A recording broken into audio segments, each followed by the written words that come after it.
Comunidades académicas de la Universidad de La Salle, Bogotá, Colombia, de la Asociación Internacional de Universidades Lasallistas, de la Red de Colegios del Distrito Lasallista de Bogotá. Un saludo especial a los representantes de la Congregación de los Hermanos de las Escuelas Cristianas, los Hermanos de La Salle, invitados de las universidades de la ciudad de Bogotá y del país, miembros de las redes y grupos de investigación a nivel nacional e internacional. Un saludo especial a los estudiantes del campus Utopía en la sede Yopal. Y un saludo muy especial a los estudiantes y profesores de la Universidad de La Salle de Bogotá en las sedes Candelaria, Chapinero y Norte. La Rectoría de la Universidad, el Departamento de Formación Lasallista y el Grupo de Investigación Intersubjetividad en la Educación Superior les damos la bienvenida a la 14ª versión de la Cátedra Institucional Lasallista. El día de hoy nos acompañan a través de la plataforma Cisco Webex Events los directivos de la Universidad de La Salle, el hermano Nicky Alexander Murcia Suárez, rector, el hermano Cristian James Díaz Mesa, vicerrector académico, la doctora Leonor Botero Arboleda, vicerrectora de Investigación y Transferencia, el hermano Diego Andrés Mora Arenas, vicerrector de Promoción y Desarrollo Humano, la doctora Adriana Patricia López, vicerrectora administrativa, y el hermano William Fernando Duque Duque, director del Departamento de Formación Lasallista. La Cátedra Institucional Lasallista en su versión 2021 reflexionará sobre los modos de vida en las sociedades actuales a partir del diálogo entre la ética, las humanidades y los estudios sociales. En esta primera sesión contaremos con la presencia de los profesores Francisco Esteban Vara de la Universidad de Barcelona en su rol de conferencista internacional, así como los panelistas nacionales integrados por la profesora Yuni Montoya Vargas del Centro de Éticas Aplicadas de la Universidad de los Andes, el profesor Wilson Herrera Romero del Centro Fronimus de la Universidad del Rosario, el profesor Diego Fernando Barragán Giraldo del Departamento de Formación Lasallista. Le damos la palabra al hermano Nicky Alexander Murcia para dar las palabras de lectura de apertura de este evento académico. Muchas gracias, José Luis. Muy buenos días para todos los presentes, los que nos siguen en las redes. Un agradecimiento especial porque nos permitimos, como personas y como sociedad, pensar estos temas de las éticas, porque como dice el título de este año de nuestra cátedra, es pensar lo humano y lo social. En medio de lo convulsionado que ha estado nuestro país en este día y fruto también de toda la crisis que hemos tenido a partir del COVID-19, creo que es necesario justo pensarnos lo humano y pensarnos lo social. Son dos claves muy importantes en estos tiempos, porque a la luz de la pandemia se han visibilizado con más fuerza muchos problemas de tipo humano, su influencia en lo ambiental, en lo social, en lo económico y en todas las dimensiones de nuestra sociedad, dejando claro que este tema de lo ético no es una dimensión aparte o pequeña o separada de todo lo complejo de nuestra sociedad, sino que es un eje transversal que nos permite repensarnos como sociedad. Las dificultades que hemos vivido en estos días en nuestro país no dejan de pensarnos o de hacernos pensar realmente en todas las condiciones que deberemos superar como sociedad. Es difícil ver morir a jóvenes en nuestras calles. Es difícil ver y escuchar los desaparecidos. Es difícil escuchar todas las situaciones tan dolorosas que padece nuestro país. Pero creo que también es tiempo de pensarnos. También es tiempo de sacar adelante nuestra reflexión, nuestra capacidad de proposición, de generar nuevas coordenadas para nuestra experiencia de vida como colombianos. Y por eso nuestra cátedra en el presente año se guía con distintas preguntas que nos permiten llevarnos a esa toma de conciencia. Preguntas tales como cómo se configuran los modos de vida en el mundo capitalista actual, qué políticas promueven esos modos de vida, cómo se presenta la dinámica del poder en las sociedades del cansancio o de la transparencia, cómo la psicopolítica, en tanto sistema de dominación seductor inteligente, ha operado en el contexto de la pandemia. Todos estos interrogantes y otros tantos que nos han surgido del valor de la vida en nuestro tiempo nos permitirán reflexionar en esta cátedra. Por eso, de esta reflexión, yo quiero invitarlos para que podamos también ir teniendo esas aplicaciones a nuestra experiencia personal, en primer lugar, de tal modo que nuestras vidas también sean testimonio de esa sociedad que queremos. No basta solamente con indignarnos o tener emociones de rabia, de dolor, de vergüenza. Necesitamos también transformarnos nosotros mismos, para que a través de nosotros podamos transformar también la sociedad y podamos llegar a decir que queremos una Colombia donde todos estemos unidos, donde podamos todos sentarnos a la mesa con tranquilidad. Agradezco al Departamento de Formación Lasallista, en cabeza del hermano William Duque, el ejercicio que nos van a presentar a lo largo de este año y hoy en particular. Quiero agradecer al profesor Francisco Esteban Vara, quien desde España nos acompaña para ayudarnos a pensar y reflexionar estos temas, al igual que con nuestros conferencistas nacionales, Juni Montoya, Wilson Eduardo Herrera y Diego Fernando Barragán, quienes nos ilustrarán con sus ideas, con sus apreciaciones y sus reflexiones que estoy seguro nos permitirán interrogarnos personalmente y socialmente. De igual forma, agradezco el ejercicio de la moderación que tendrá la profesora María del Pilar Buitrago y el profesor José Luis Jiménez, que estarán a cargo de orientarnos y dinamizar este espacio. A todos les deseo una buena cátedra, una buena reflexión y sobre todo capacidad de transformarnos nosotros mismos para transformar nuestra sociedad. Muchas gracias y declaro abierta la cátedra.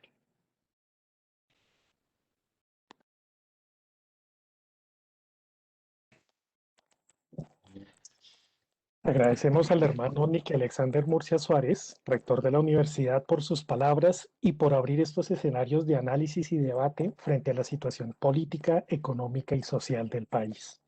Le damos la palabra a continuación al hermano William Fernando Duque Duque, director del Departamento de Formación Lasallista. Muchas gracias, José Luis. Muy buen día para todos y para todas.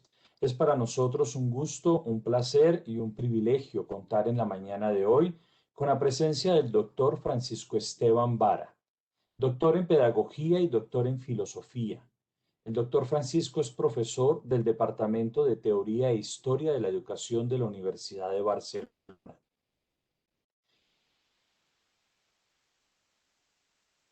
Él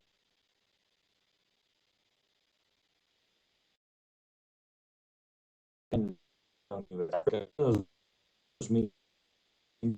2012 lanzó la plataforma de búsqueda del voluntario UNICEF por el ensayo titulado Excelentes profesionales y comprometidos ciudadanos, un cambio de mirada desde la universidad.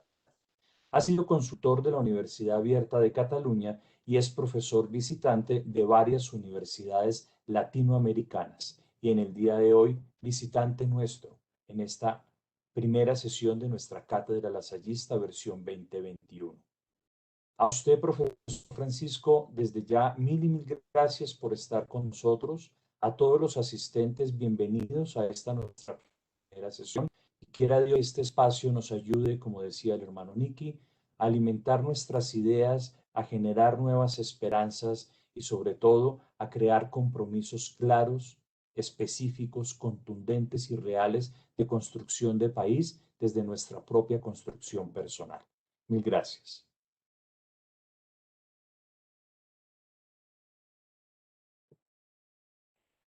Muchísimas gracias, hermano William. Y en ese orden de ideas, le damos la palabra al profesor Francisco Esteban Vara. Profesor, el auditorio es suyo. Muy bien, muchas gracias a todos. En general, me dejaré nombres seguro en este agradecimiento con el que quiero empezar mi intervención. Primero pues al magnífico rector de la universidad, a todos los vicerrectores, autoridades académicas, a todas las personas que han hecho posible que estemos aquí, ¿no? Que sea virtualmente mirándonos y escuchándonos. Y muy especialmente a todos mis colegas que van a participar como panelistas y especialmente a Diego Barragán, que fue la persona pues, que me ofreció la oportunidad de estar aquí hoy con todos ustedes y pues bueno, como no podía ser de otra manera, pues acepté desde el minuto cero con todo placer, con todo orgullo y siendo pues esta oportunidad un lujo para mí. Se planteó esta conferencia antes de la situación bueno, que aquí en España pues, conocemos, que están viviendo en su país, en nuestra querida Colombia. He tenido la ocasión de estar allí pues, varias veces, en la Universidad Javeriana, en el Tecnológico, y ahora pues, en esta casa de la Universidad de La Salle. Y ciertamente, pues bueno, sobra decir todo nuestro apoyo, toda nuestra comprensión y todo nuestro ánimo, esperando que toda esta situación tan triste, ¿no? Pues se solucione de la mejor manera posible y lo más pronto posible. Bueno, se me ha comunicado que esta conferencia o este compartir ideas, este diálogo, ¿no? Me gustaría más llamarlo, no dure más de 30 minutos. Y eso me dio una alegría, porque yo hace años leí que hay una teoría psicológica que recomienda no hablar más de 45 minutos. Entre otras cosas, dice esa teoría que el primer cuarto de hora, cuando uno asiste a una conferencia o una clase universitaria, se podría decir, ¿no?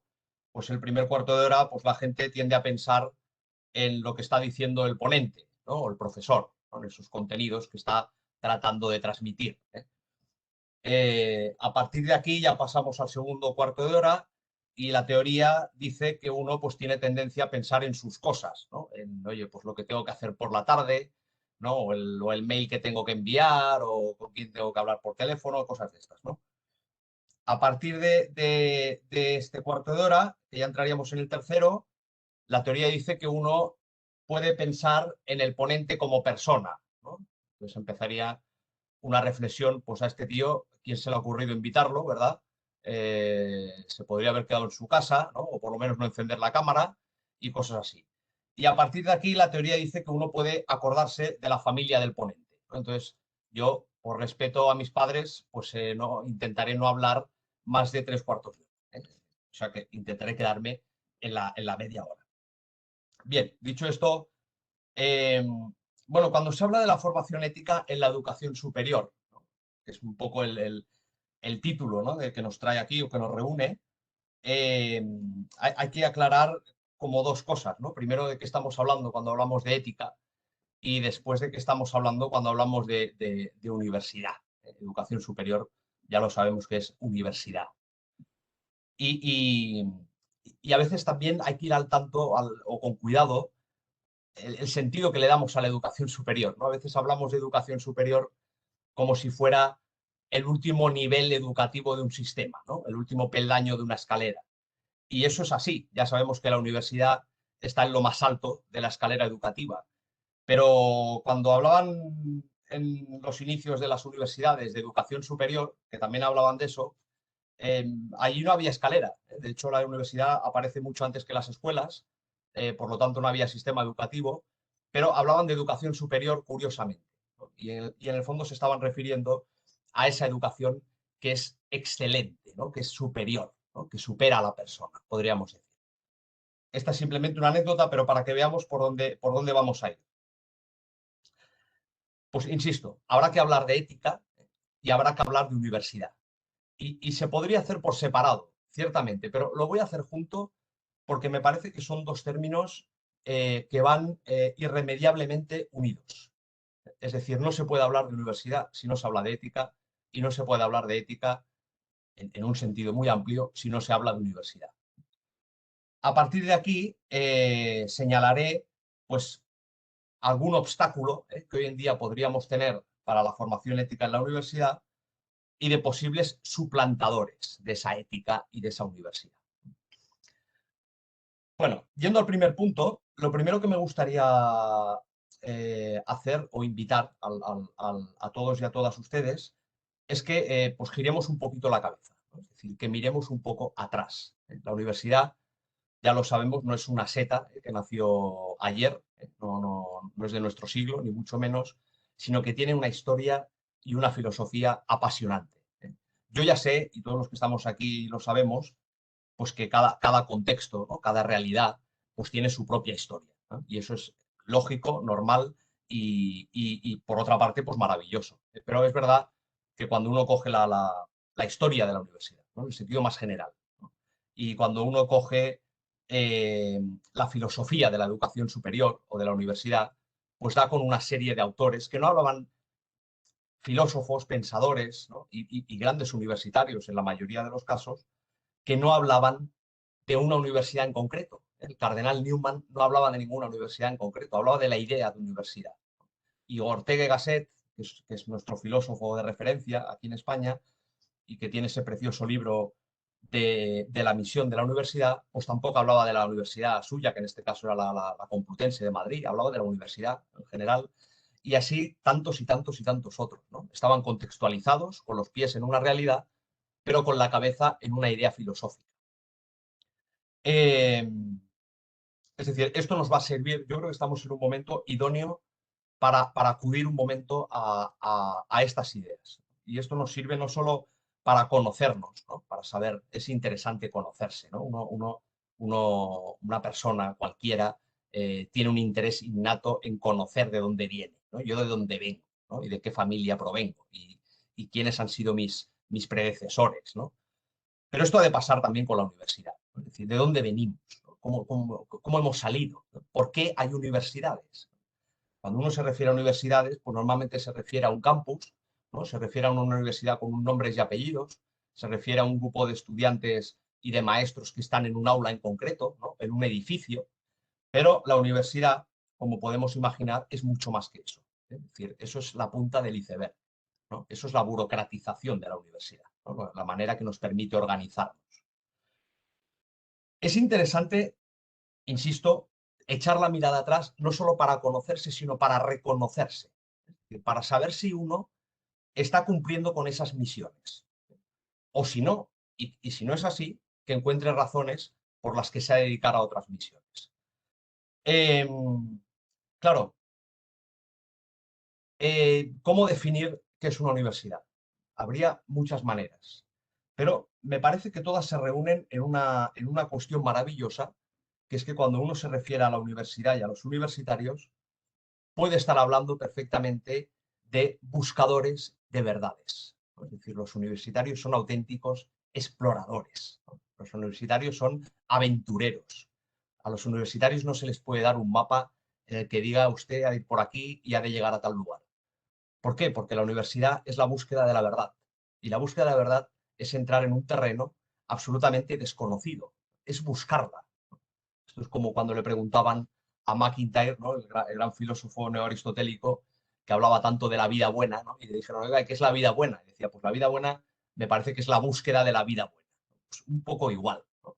Los universitarios son esos exploradores que buscan verdades.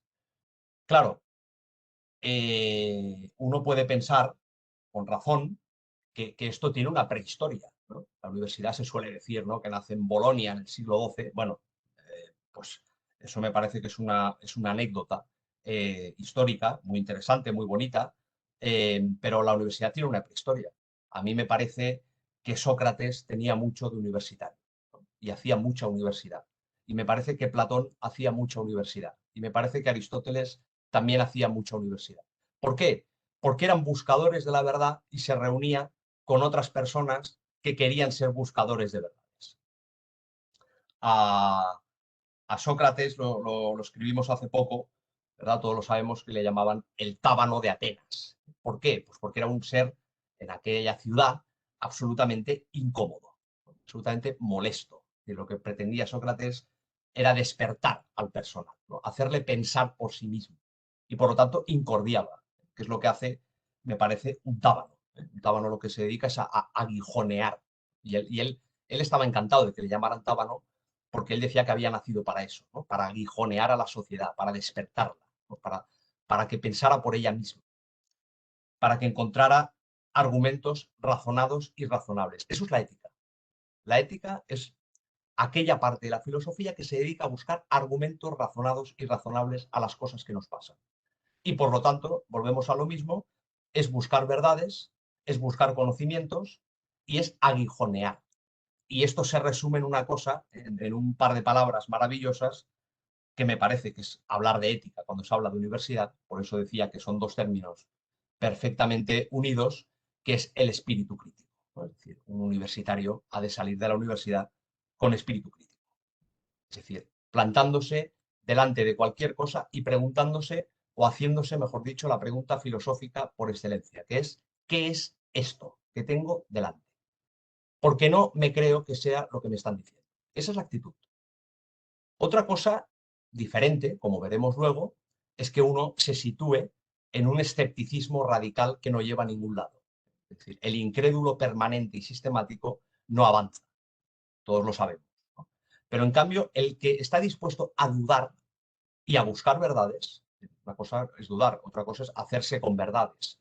Cuando tenemos una verdad sumida, pues sabemos que ya la duda se reduce a la mínima expresión. Y eso es bueno porque eso es propio de un buscador de verdades.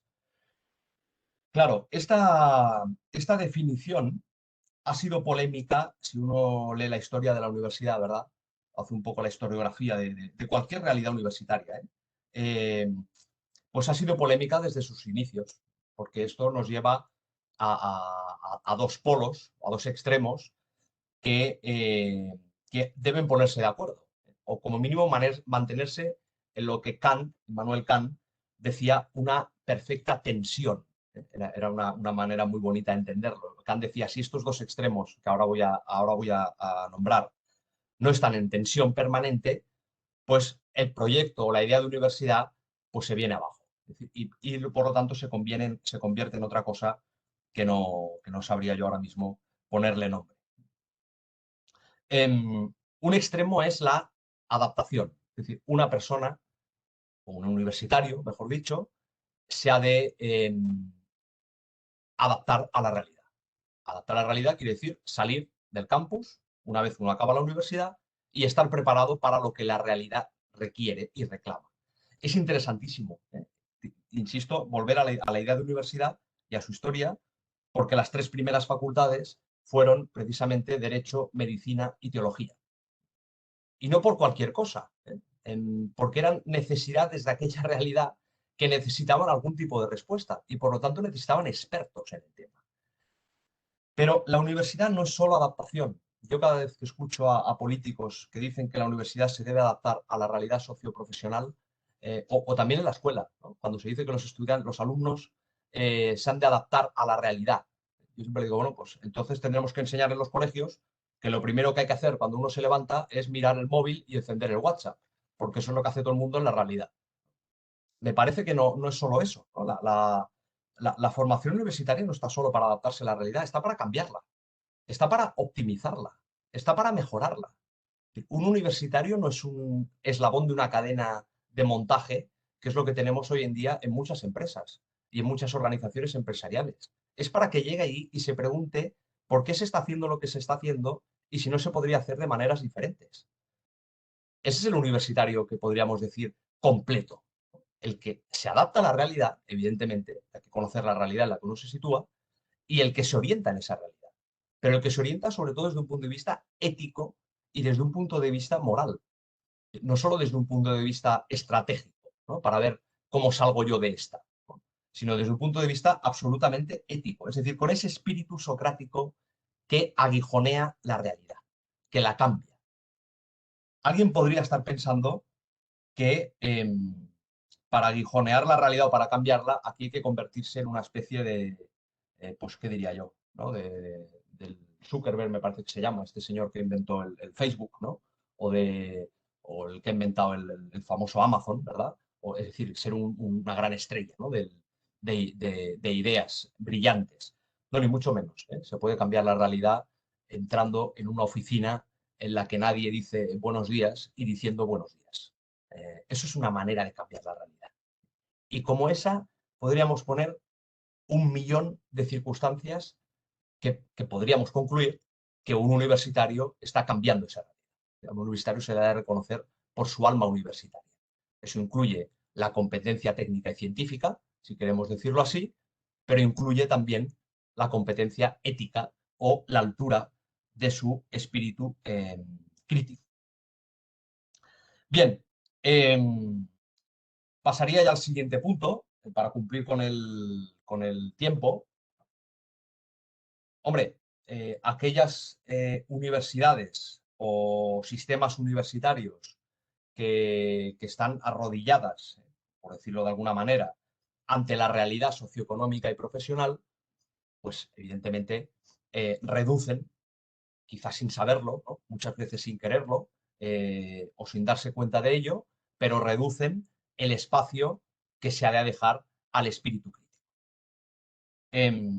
Aquellas comunidades o aquellas realidades que están con los oídos bien abiertos, ¿verdad?, a lo que la realidad necesita.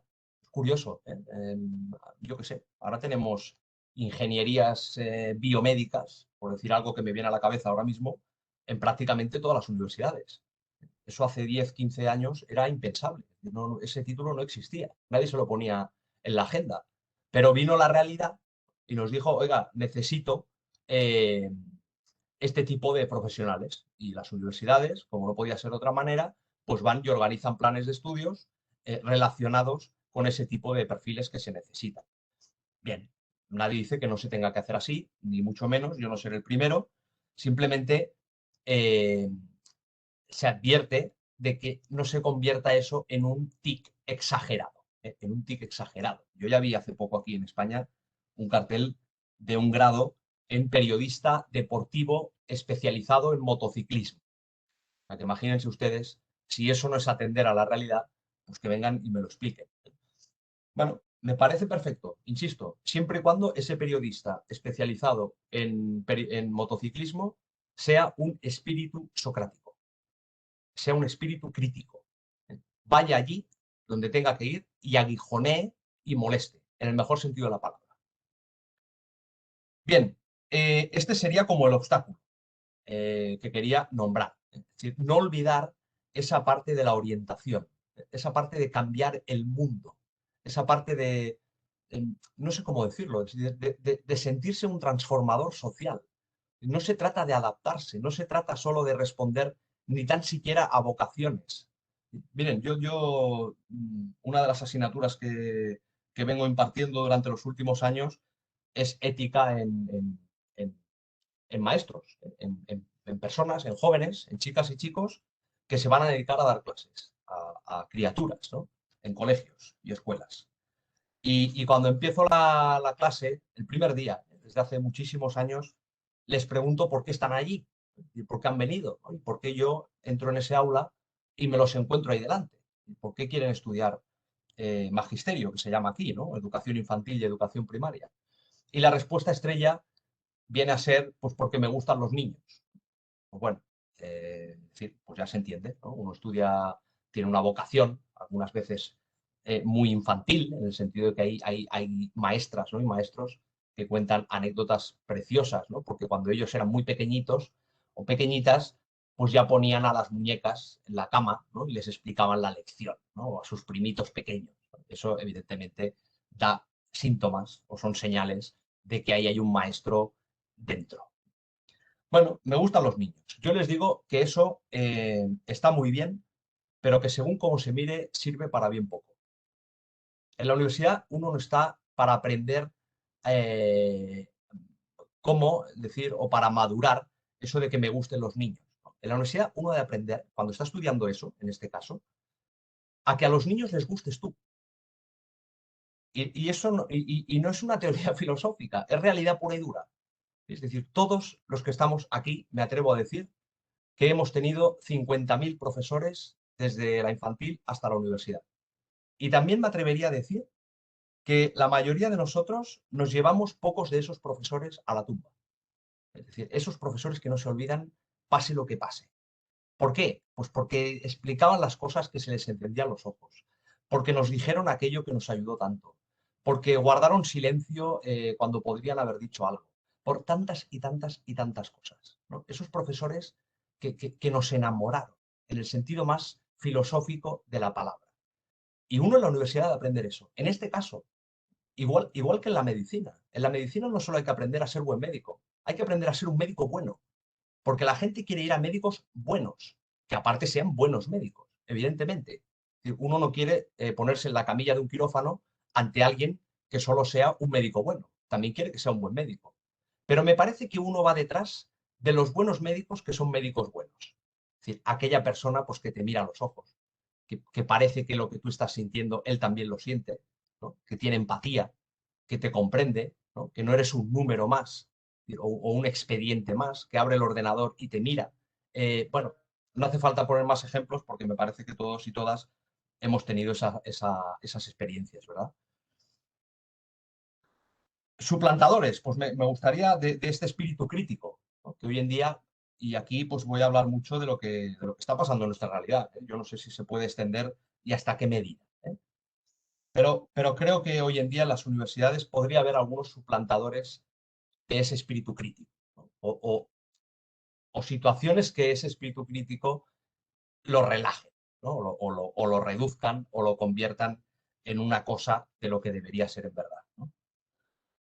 La primera o el primero es la aparición de lo que yo llamo el opinólogo. El opinólogo, que es la tendencia, ¿verdad?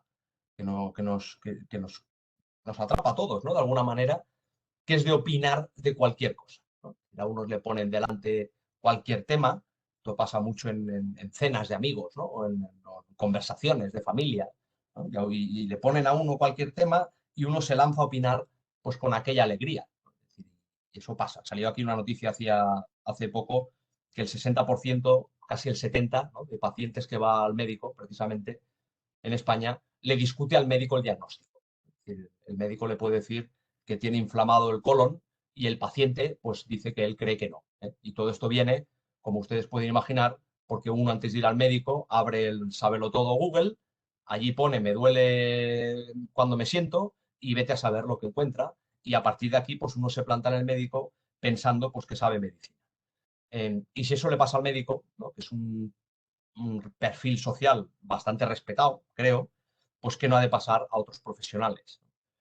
El espíritu crítico no son solo opiniones, son opiniones contrastadas, son opiniones razonadas, son opiniones pensadas. Y me parece que lo que ha de hacer un universitario pues es dedicarse a eso. Profesores y estudiantes, ¿eh? No estoy hablando solo de estudiantes, también de profesores. Hay muchos estudios que dicen que el estudiante universitario va poco a la biblioteca. Y yo siempre me pregunto, ¿y el profesor? ¿Hemos hecho alguna investigación de cuántas horas van los profesores a estudiar a la biblioteca? Porque me parece que si los profesores no van a la biblioteca, lo que no podemos hacer es pedir luego a los estudiantes que estén 2 horas leyendo la biblioteca. Tenemos que ir todos, porque todos somos universitarios. Eh, la vida universitaria es una vida de estudio, en el sentido más profundo y más filosófico de la palabra. Estudiar es una alegría. Ortega decía, no concibo a ningún universitario que no lea 2 horas al día. Yo siempre pienso, digo, si hoy viviera Ortega, se volvería a morir, porque las 2 horas que yo tenía dedicadas para leer, pues estoy respondiendo mails y rellenando papeles. Pero bueno, hay que buscarlas. También es verdad que vivimos en esa realidad y hay que aceptarla con toda la paz del mundo, pero hay que recuperar el estudio universitario. Es decir, un universitario que sale a la calle, sea titulado o no sea titulado, ha de dar pruebas de que es una persona que estudia y que sus opiniones están contrastadas y que sigue buscando verdades. Sobre todo eso. Un universitario no puede ser alguien egocéntrico, un narciso, encantado de haberse conocido, ¿no? Debe dar pruebas de que está dudando permanentemente, de que se autocritica, de que nunca acaba de saber aquello que sabe. Eso es maravilloso. Otro suplantador, y paso al segundo, que está muy relacionado con esto, es la tendencia a pensar que uno ha de ser crítico con lo que hoy se cuece, es decir, con aquellas cosas que hoy en día nos pasan y nos rodean y con esas circunstancias, ¿no? Con esos libros que han salido ahora hace poco, ¿no? Con esos temas emergentes que están saliendo o que están apareciendo en la sociedad, bueno, con la actualidad, ¿no? Con la rabiosa actualidad. Eso es un comportamiento, me parece a mí, muy posmoderno.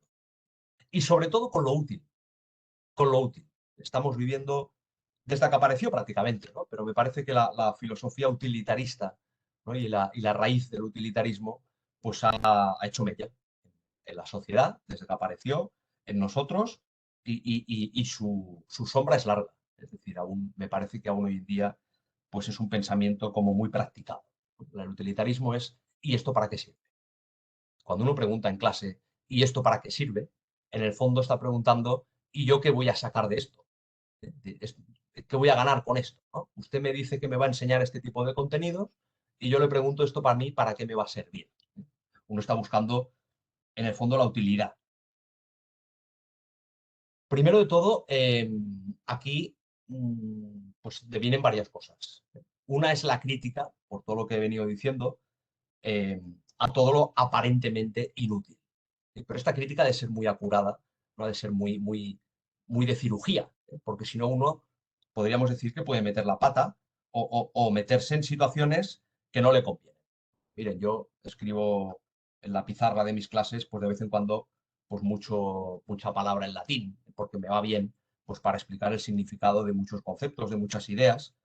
Y siempre, bueno, siempre, usualmente, pues siempre levanta alguien la mano y acaba preguntando que el latín para qué sirve.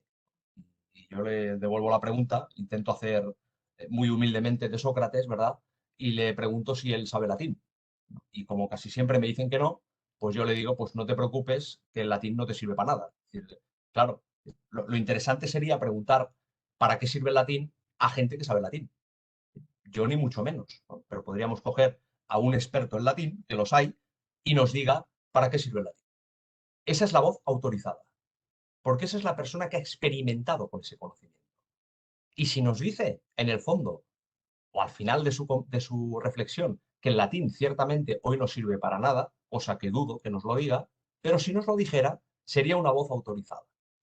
Lo que no se puede decir es, sin saber latín, que el latín no sirve para nada. Y con esto quiero ir a la segunda advertencia. Y me refiero ahora a un libro maravilloso, que les recomiendo a todos los universitarios, que salió hace pocos años de un profesor italiano, se llama Lucio Ordine, y el título es La utilidad de lo inútil. Es maravilloso, ¿no? Porque descubre o nos hace recordar, esto ya hablaron muchos filósofos antes, ¿no? Italo Calvino, entre otros, pero nos ayuda a recordar que en mucha aparente inutilidad hay mucha utilidad. ¿Qué hay de útil o qué sacamos conversando con un amigo? Evidentemente, uno, desde el punto de vista utilitarista, pues podría decir poca cosa, ¿no? Ahí no se gana dinero, a uno no le dan regalos, ¿no? Pero, hombre, una conversación con un amigo, decir que aquello es inútil, pues me parece un poco exagerado.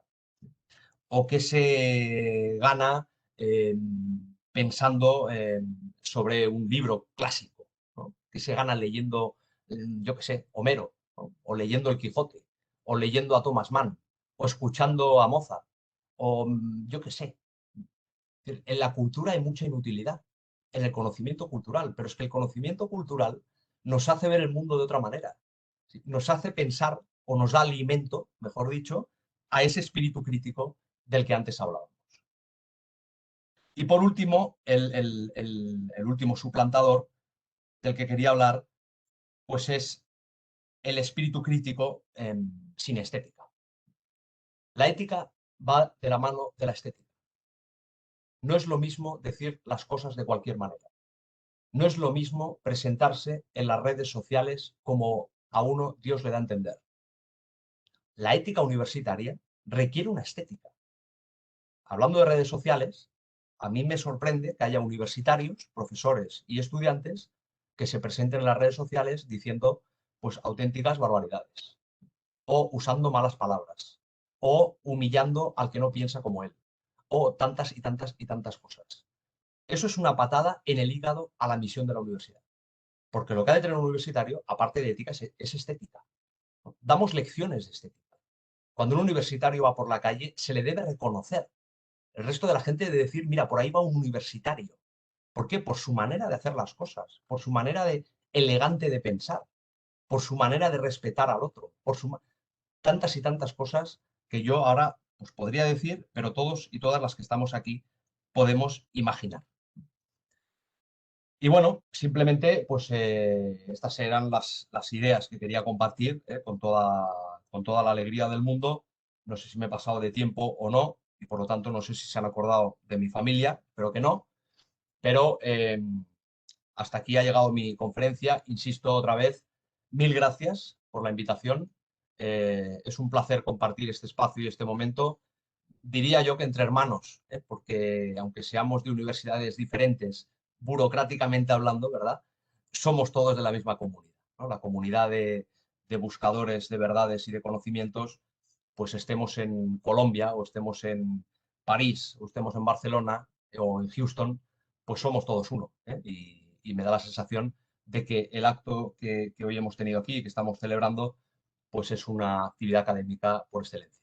Muchas gracias y estaré atento a cualquier comentario, sugerencia o pregunta que pueda dar.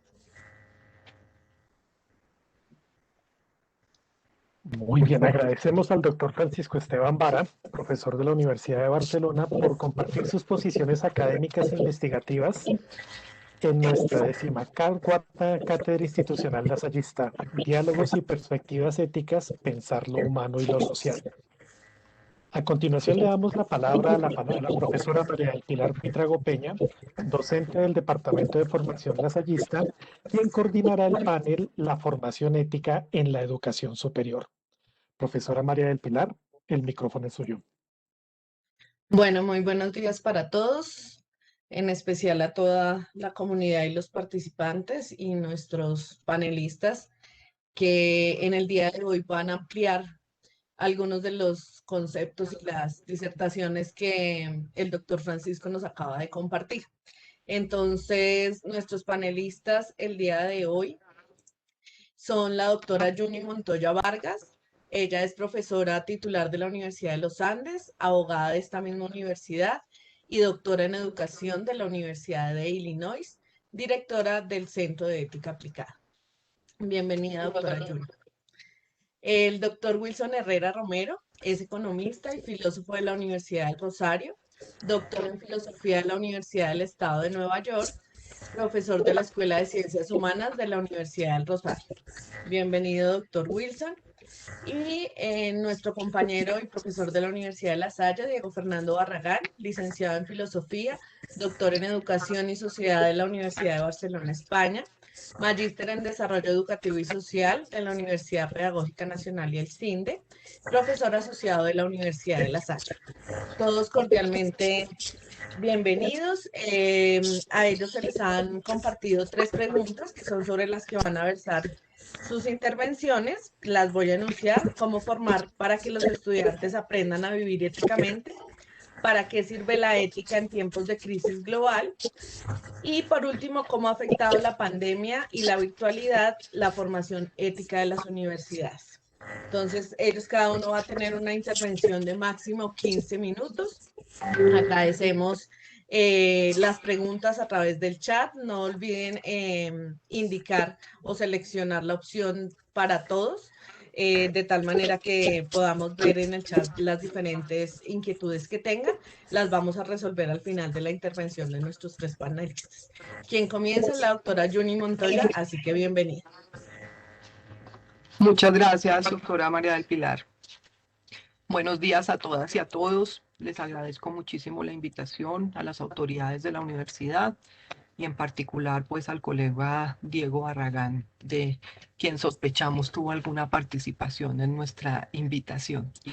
Le agradezco mucho la conferencia al doctor Francisco Esteban, muy provocadora, y espero que nos enganchemos en algunos de los puntos que propuso a través de la presentación. Adelante.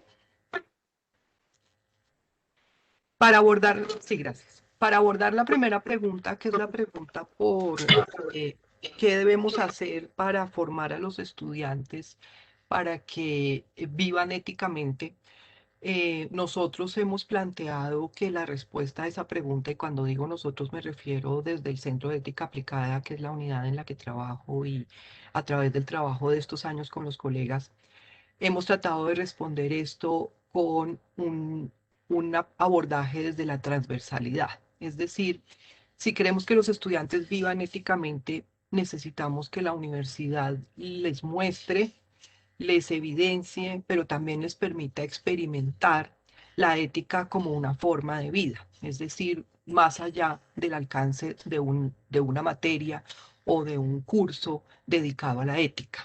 No tengo nada en contra de los cursos de ética, promovemos los cursos de ética, pero creemos que se trata de vivir éticamente necesitamos llevar la ética a la vida y eso significa ir más allá de un curso.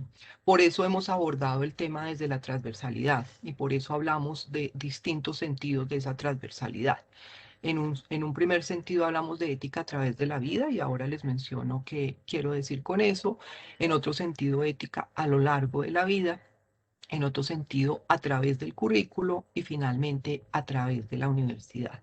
A través de la universidad tiene que ver con cosas que seguramente mis colegas van a ampliar más y es, digamos, la universidad como ambiente, como clima, como espacio en el que se vive o no se vive la ética. Adelante. Gracias. Entonces, el primer sentido, el de ética a través de la vida. Lo que queremos decir con esto es que si bien, digamos, la ética es importante que los estudiantes vean que esas habilidades, esas competencias asociadas a la deliberación ética, a hacerse las preguntas sobre qué es lo correcto o qué es lo mejor, tienen distintas implicaciones y distintas aplicaciones en distintos ámbitos de la vida. Y creemos que es importante trabajar esos distintos ámbitos con los estudiantes. Sabemos que el conocimiento es situado y muchas veces pensamos que si les damos unas herramientas generales a los estudiantes, ellos van a poder hacer aplicaciones de esas herramientas generales en los distintos ámbitos. Pero sabemos que esa transferencia es probablemente lo más difícil de hacer en educación. Por eso creemos que nos sobra trabajar los distintos ámbitos en distintos contextos del currículo y en distintos momentos de la formación de los estudiantes. Es decir, mostrarles esa deliberación ética, qué implicaciones tiene en el ámbito personal, las preguntas sobre el cuidado de sí mismo, el conocimiento de sí mismo, qué clase de persona quiero ser, pues son unas preguntas muy específicas que son distintas a las preguntas éticas que me hago en el ámbito profesional. Puede que la pregunta sea la misma, ¿qué clase de persona quiero ser? Tiene su versión en qué clase de profesional quiero ser, pero las virtudes y valores y criterios de la vida personal no necesariamente son las de la vida profesional. De hecho, esa es una de las tensiones importantes que hay que trabajar cuando hablamos de formación ética de los estudiantes. Pueden ser las tensiones entre mis valores personales y de pronto mis deberes profesionales. Entonces, es importante, creemos nosotros, trabajar esos distintos ámbitos. Cuando nos referimos al ámbito académico, por ejemplo, se refiere a las preguntas relacionadas con la vida estudiantil, qué significa ser un estudiante, qué responsabilidades tiene el estudiante como estudiante en relación con su propio proceso académico. A veces los estudiantes tienen una actitud muy pasiva frente a lo que ocurre en su educación. Parecería que la educación es algo que la universidad les da o que los profesores les dan y que ellos solamente tienen que sentarse pasivamente a recibirlo. La pregunta ética del ámbito del estudiante tiene que ver con esa participación activa del estudiante en su proceso educativo. ¿Qué responsabilidad tengo yo en mi propia formación? Y lo mismo pasa con las preguntas sobre el ámbito ciudadano. ¿Qué significa ser un ciudadano? ¿Qué responsabilidades tengo como ciudadano? ¿Y qué implicaciones tiene que yo sea un ingeniero? ¿Cuáles son las obligaciones ciudadanas del ingeniero? ¿Cuáles son las obligaciones éticas del ingeniero? Entonces creemos que es importante hacer visible que si bien la ética es una sola, hay preguntas específicas de cada uno de los ámbitos y los estudiantes deberían acostumbrarse en este espíritu crítico del que nos hablaba el doctor Francisco, deberían acostumbrarse a hacerse ese tipo de preguntas y a hacerse las preguntas específicas de cada uno de los ámbitos. Adelante. El otro sentido en el que hablamos de transversalidad, pero en realidad no es transversalidad, es longitudinal el alcance que le damos a esto, tiene que ver con que pues estas son capacidades que desarrollamos a lo largo de toda la vida y que van más allá. Digamos, un componente importante obviamente es la sensibilidad, la capacidad de darse cuenta, de reconocer las implicaciones éticas de una situación. Otro componente importante es la capacidad de juzgar, de decidir cuál es la acción correcta en un determinado caso, pero no es suficiente ese juicio, hay que ir más allá, hay que priorizar unos valores y hay que tener el coraje para actuar de acuerdo con esos valores una vez que hemos decidido que una cierta vía de acción es la más adecuada o es la correcta.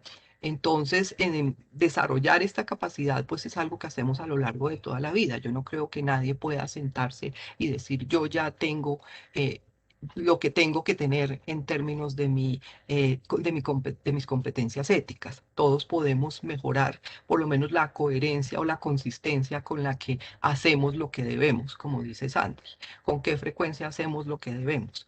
Puede ser que hayamos desarrollado nuestra capacidad de juzgar lo que es correcto, pero la motivación para actuar correctamente siempre la estamos buscando y siempre encontramos tentaciones para no actuar de la manera adecuada. Entonces creemos que esto es algo que nos permite incluso justificar el trabajo que se hace en el contexto de la universidad, porque en muchos casos se plantea como que esto es algo que ya ocurrió en la familia o debió haber ocurrido en el colegio y que la universidad llega tarde. Pero no es cierto. La universidad no llega tarde, la universidad llega en un momento muy oportuno y hay 5 años, 4 o 5 años en los que se desarrolla esta capacidad y se seguirá desarrollando después a lo largo de la vida profesional. Adelante.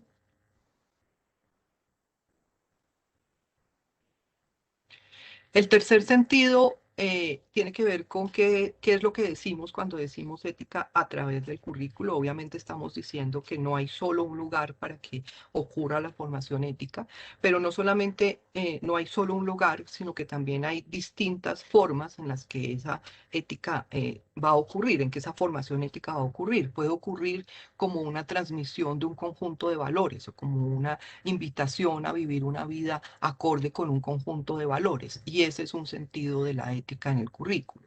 Pero hay otros sentidos, por ejemplo, la enseñanza de la ética como disciplina filosófica, que obviamente es el sentido con el que más claramente asociamos la formación ética.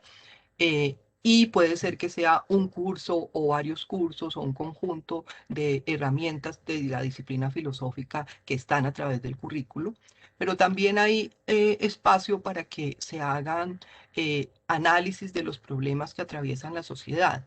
Y yo creo que preguntarse por estos problemas complejos y qué pueden aportar las distintas disciplinas me permite de alguna manera abordar la pregunta que se nos hacía acerca de para qué sirve la ética en un momento como el que nos encontramos, no solamente a nivel de la crisis global que estamos viviendo, sino también a nivel de las crisis locales que abordamos. Y es que pues, reconocemos la complejidad de los problemas, reconocemos que distintas disciplinas tienen algo que aportar a esos problemas, y cuando decimos ética aplicada no estamos diciendo solamente como la filosofía aplicada a un problema que surge de un lugar específico, sino que estamos hablando del diálogo interdisciplinar que nos permite abordar esos problemas. Es decir, las disciplinas aportan también criterios para discutir los problemas. La ética aporta unos criterios, y unos criterios que son muy importantes, unos criterios que no deberían dejarse de lado porque son los criterios relacionados con los valores. ¿Cuáles son los valores que están presentes en una discusión o en un conflicto y qué valores deberían prevalecer?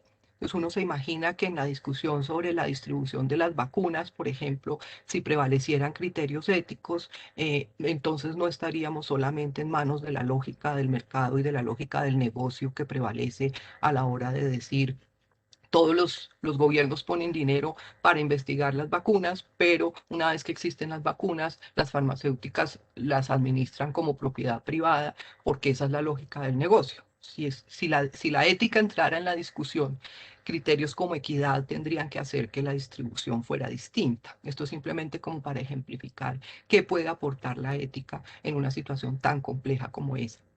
Y ni hablar pues de la situación nuestra, en la que tenemos lógicas de buenos y malos, en la que tenemos lógicas de falta de solidaridad, de pensar cada uno en lo que a cada uno le conviene y no saber cómo pensar juntos, qué es lo que necesitamos como país. Eh, esos son aspectos en los que claramente la ética tendría mucho que aportar y en los que el espíritu crítico que aporta hacerse preguntas como esa nos ayudaría a superar pues lógicas simplistas como la de los buenos somos más o yo yo produzco, no, yo no paro, yo produzco, que son lógicas en donde está por completamente ausente el el criterio ético, digamos, el preguntarse de manera crítica cuál es mi papel y cuál es mi responsabilidad frente a los otros y cómo podemos entre todos avanzar. Finalmente, pues otro sentido de la ética a través del currículo es el de los estándares éticos de las profesiones, que yo creo que también tienen un lugar, pero es importante no reducir la ética en el contexto de la universidad solamente a deontología profesional, es decir, solamente a catálogos de deberes de los profesionales. Creo que debe haber un lugar para cada uno de estos elementos en el currículo. Entonces, cuando decimos ética en el currículo, deberíamos ver qué espacio hay en el currículo para que ocurran todos estos elementos. Creo que debe haber lugar en el currículo para que se den todos ellos. Adelante.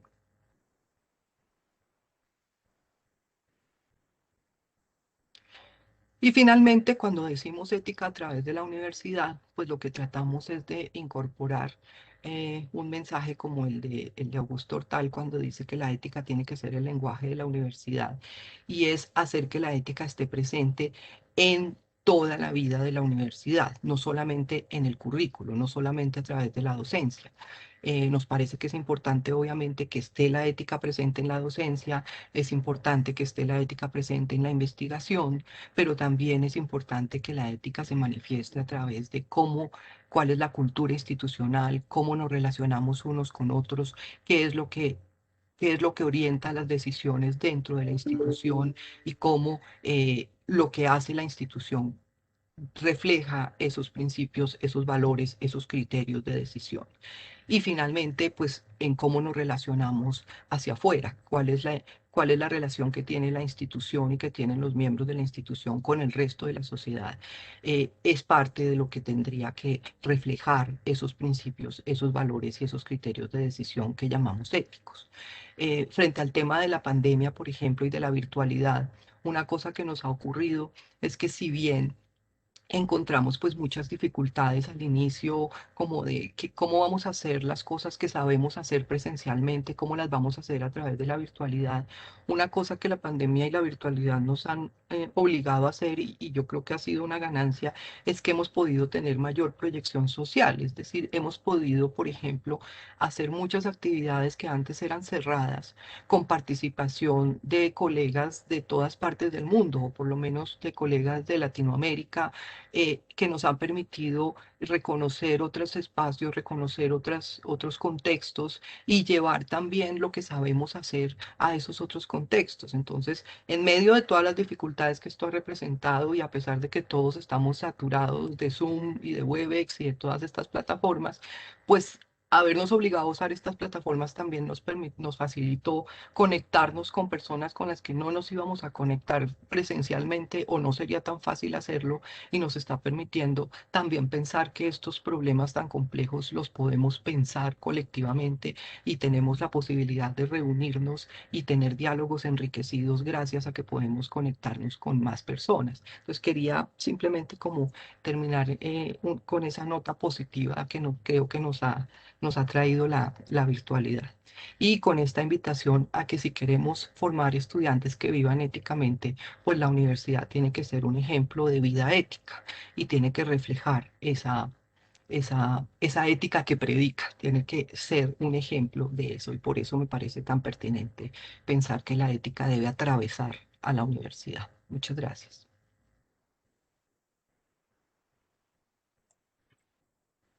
Muchísimas gracias, doctora Juni.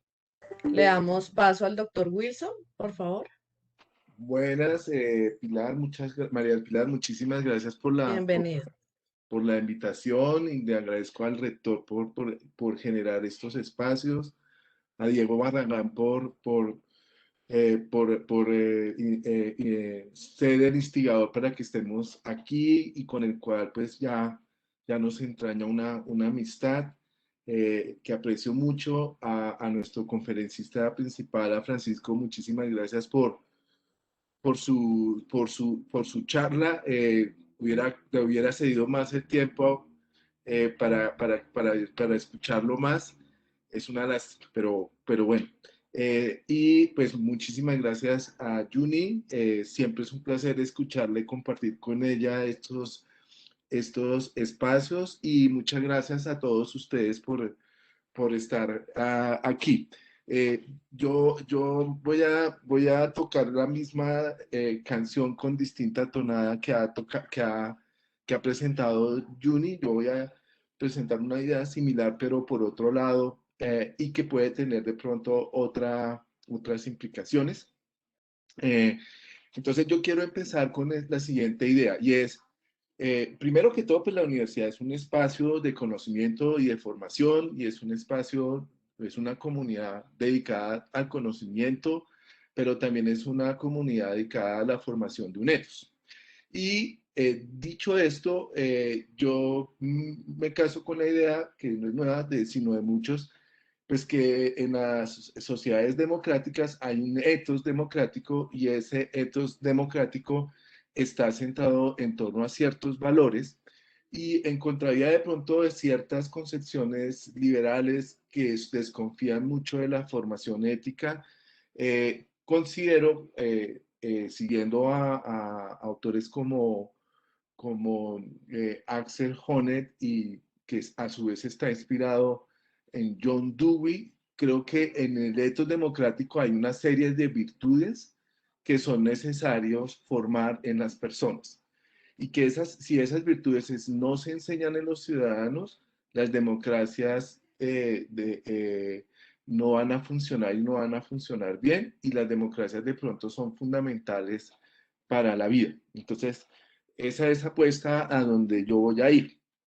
Entonces, como dije, voy a tocar la misma, pues voy a hacer la misma canción con distinta tonada. Yo no sé si está bien la metáfora.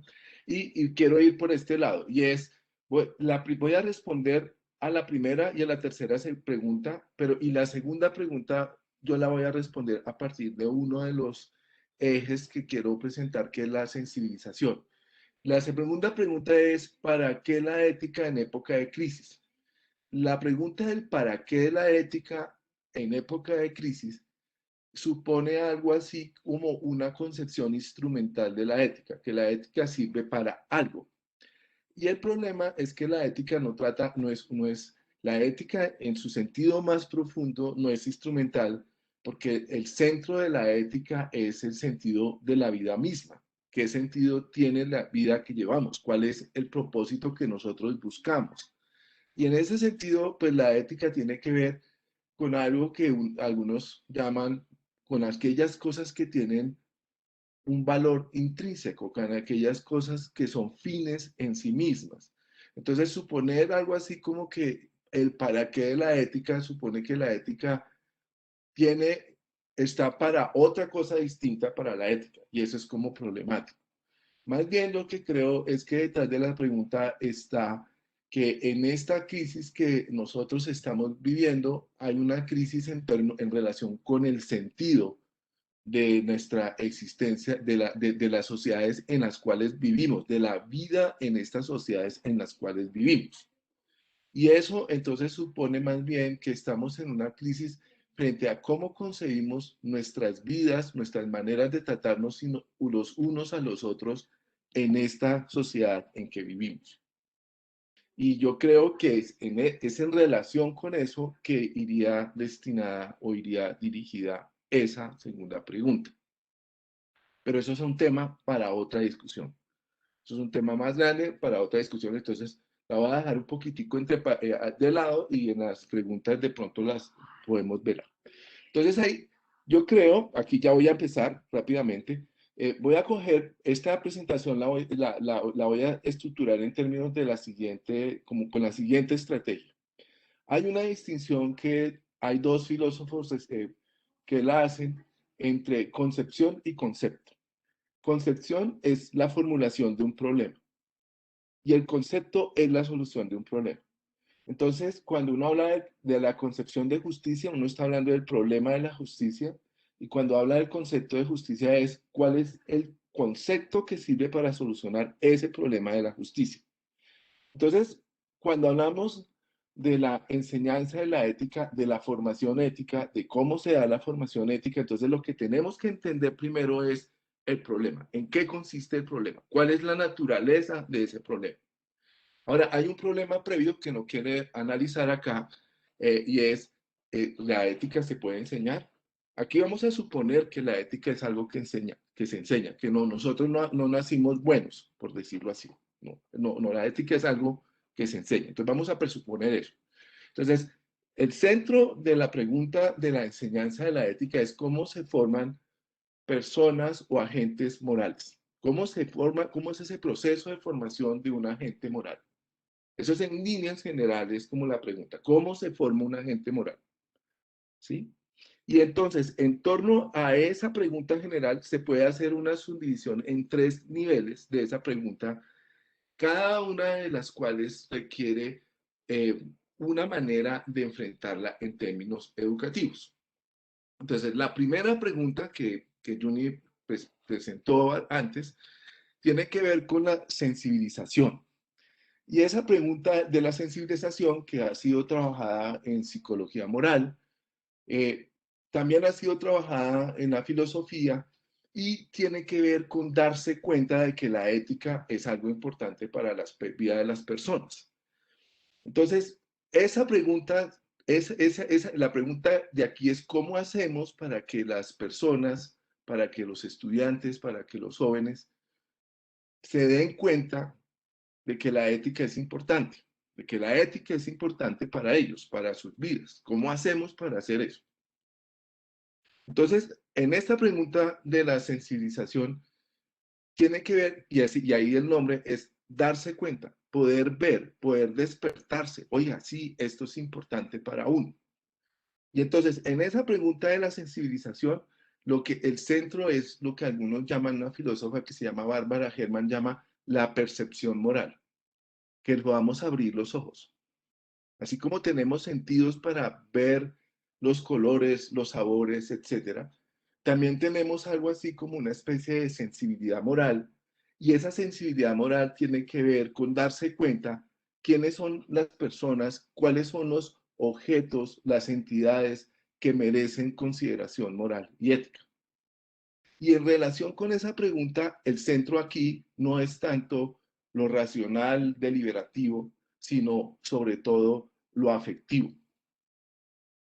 Esto se trabaja con los sentimientos. Esto se trabaja con las afecciones, ¿sí? Y una parte importante de esa percepción moral y que tiene que ver mucho que ver con lo que hoy está pasando y con la tercera pregunta que voy a adelantar más adelante, es que de alguna manera a veces tenemos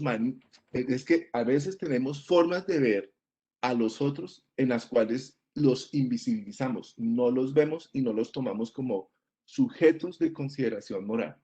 Entonces, una parte importante de la formación moral tiene que ver con abrir esa mirada, con abrir esos ojos, con darse cuenta de quiénes son las personas o sujetos que merecen consideración moral. Ese es el primer punto. El segundo punto, les pido el favor que me devuelvan a la diapositiva anterior. El segundo punto tiene que ver con, bueno, listo, yo me doy cuenta de que la moral es importante, que la ética es importante, sí, lo siento, pero eso no es suficiente.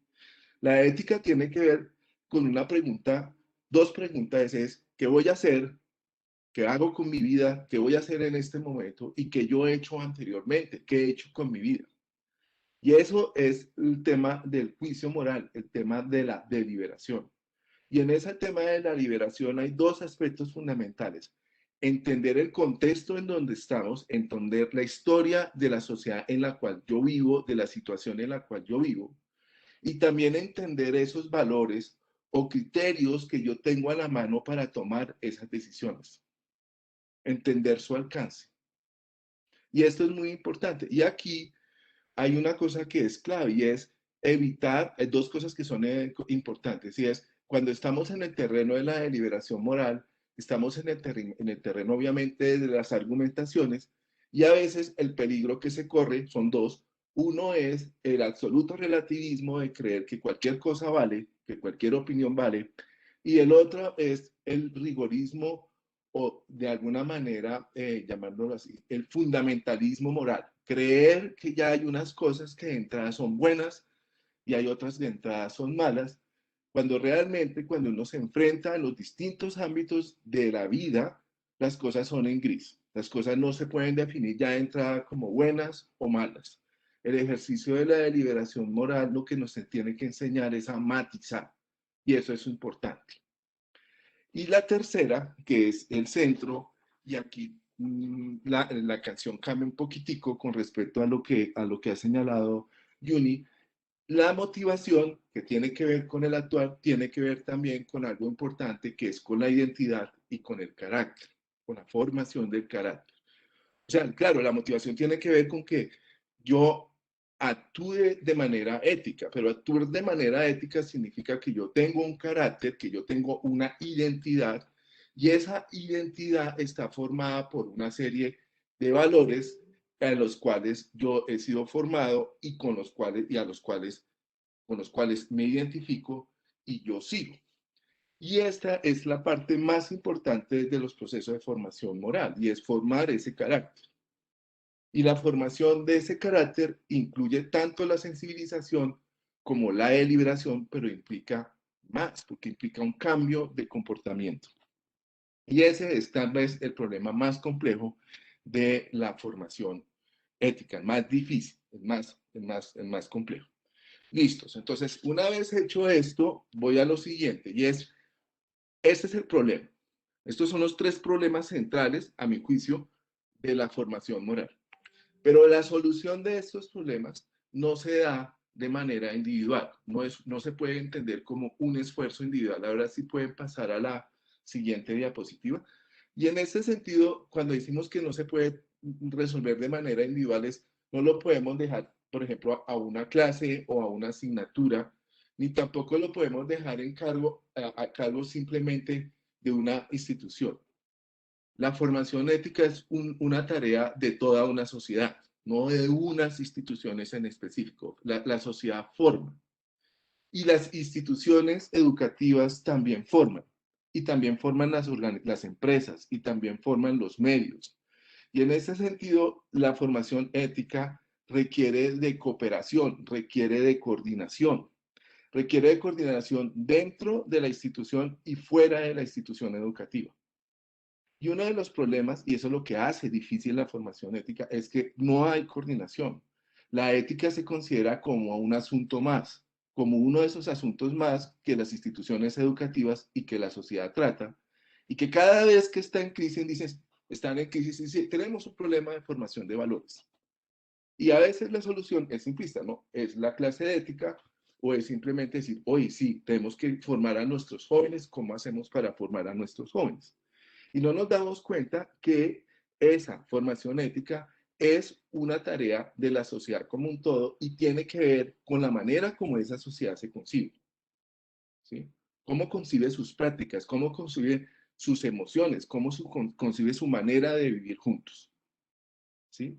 Y en este sentido, los esfuerzos de formación ética tienen que permear toda la institución educativa, pero también se tiene que partir de la realidad de que la institución educativa no es la única que forma, que hay otros ámbitos donde se da la formación ética. Y en ese sentido, las instituciones educativas, las universidades, tienen que ir también hacia afuera para terminar, para que ese proceso siga, continúe, no se quede solo en un espacio de la realidad social. ¿Listos? Voy a ir a lo último para poder terminar en el tiempo que me han dicho. ¿Y cuáles son esos valores? Porque uno habla de la ética, del ethos de la democracia, y uno habla de los valores, y él nos dice, uno habla como en general de valores, y a mí me gusta, creo que hay unos valores de referencia que uno no puede perder de vista en un ethos democrático. ¿Puede pasar a la siguiente diapositiva, por favor? Gracias. Entonces, ¿cuáles son esos valores? En una sociedad democrática, en la cual hay a la base la idea de los derechos humanos, de la cual no puedo hablar acá, que son muy importantes. Hay una serie de valores que son centrales a la democracia. Los voy a mencionar acá, esto puede dar a discusión, puedo argumentar por qué cada uno de ellos son fundamentales, pero no solamente los puedo mencionar. Uno es la autonomía y la libertad, que asume que las personas son capaces de decidir por sí mismas lo que quieren ser y formar sus concepciones acerca de lo justo y lo bueno. Lo segundo es que en una sociedad democrática todos se consideran con el mismo respeto y consideración. Es decir, un valor central de la democracia es la equidad.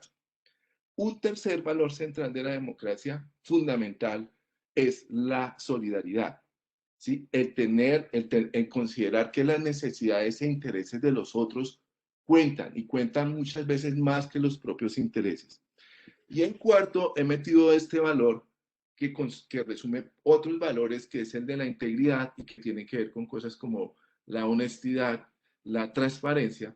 Y la integridad se puede entender en unas líneas generales de la siguiente manera, que voy a coger a una filósofa reciente que estaba leyendo que se llama Yeshir, que dice que la integridad tiene que ver con ser fiables frente a los otros, ser fiables frente a uno mismo y tener un compromiso por llevar a cabo esos valores. En ese sentido, la integridad está muy ligada a las emociones.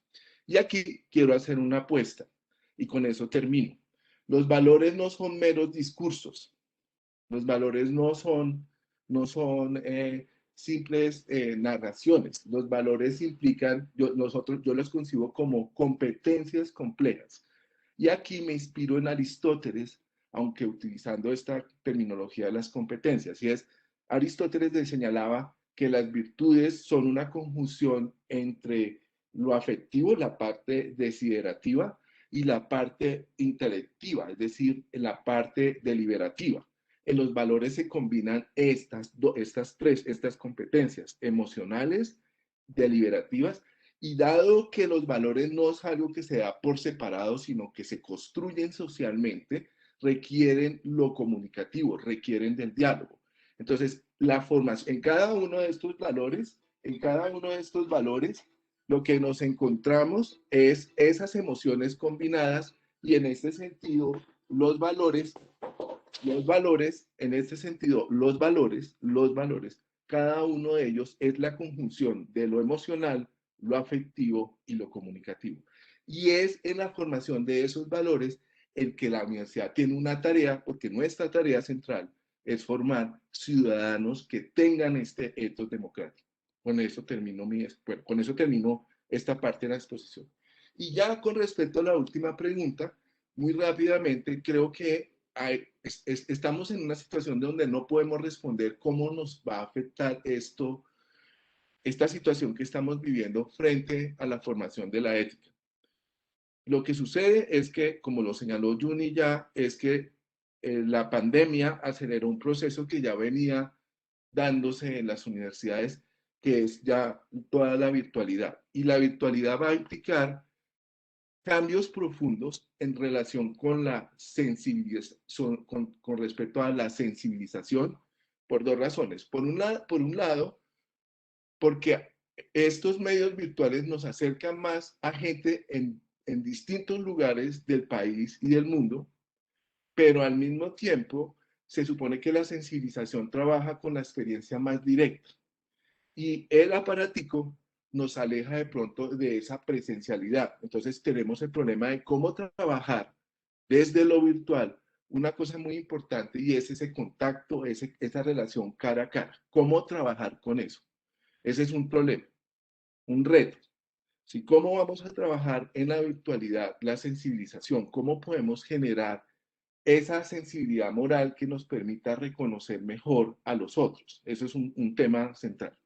Y uno segundo, que yo lo viví en estos días directamente, es que por una parte todos estos aparatos, el celular, las redes, de alguna manera le permite a los estudiantes y a los que están ahí tener una postura de más igualdad con el docente, con el profesor.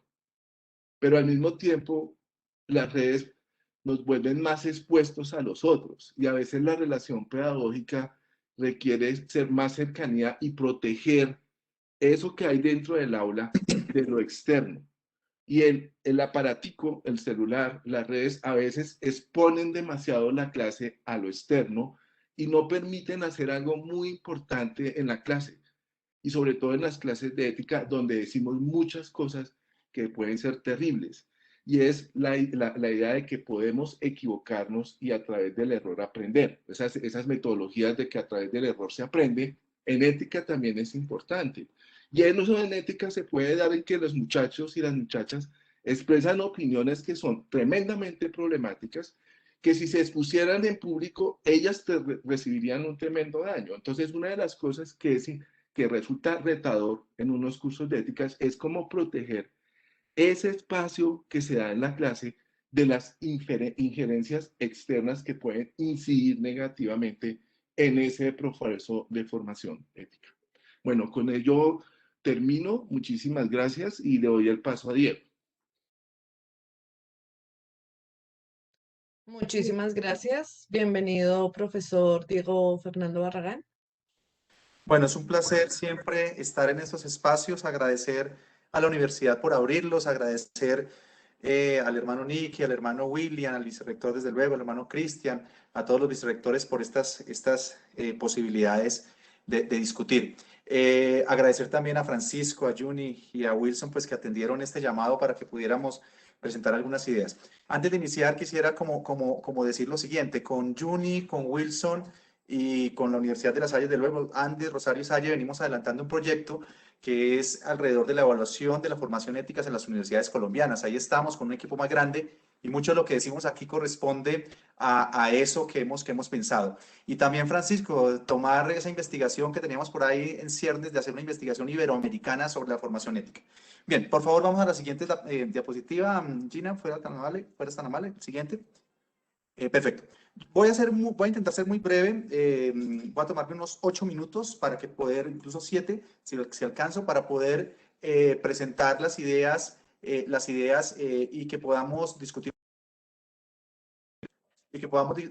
Discutir un poco. Lo primero que queremos decir es que quisiera que pusiéramos la mirada alrededor del profesional técnico, el profesional universitario, ética moral del éxito, meritocracia, cultura moral de la institución.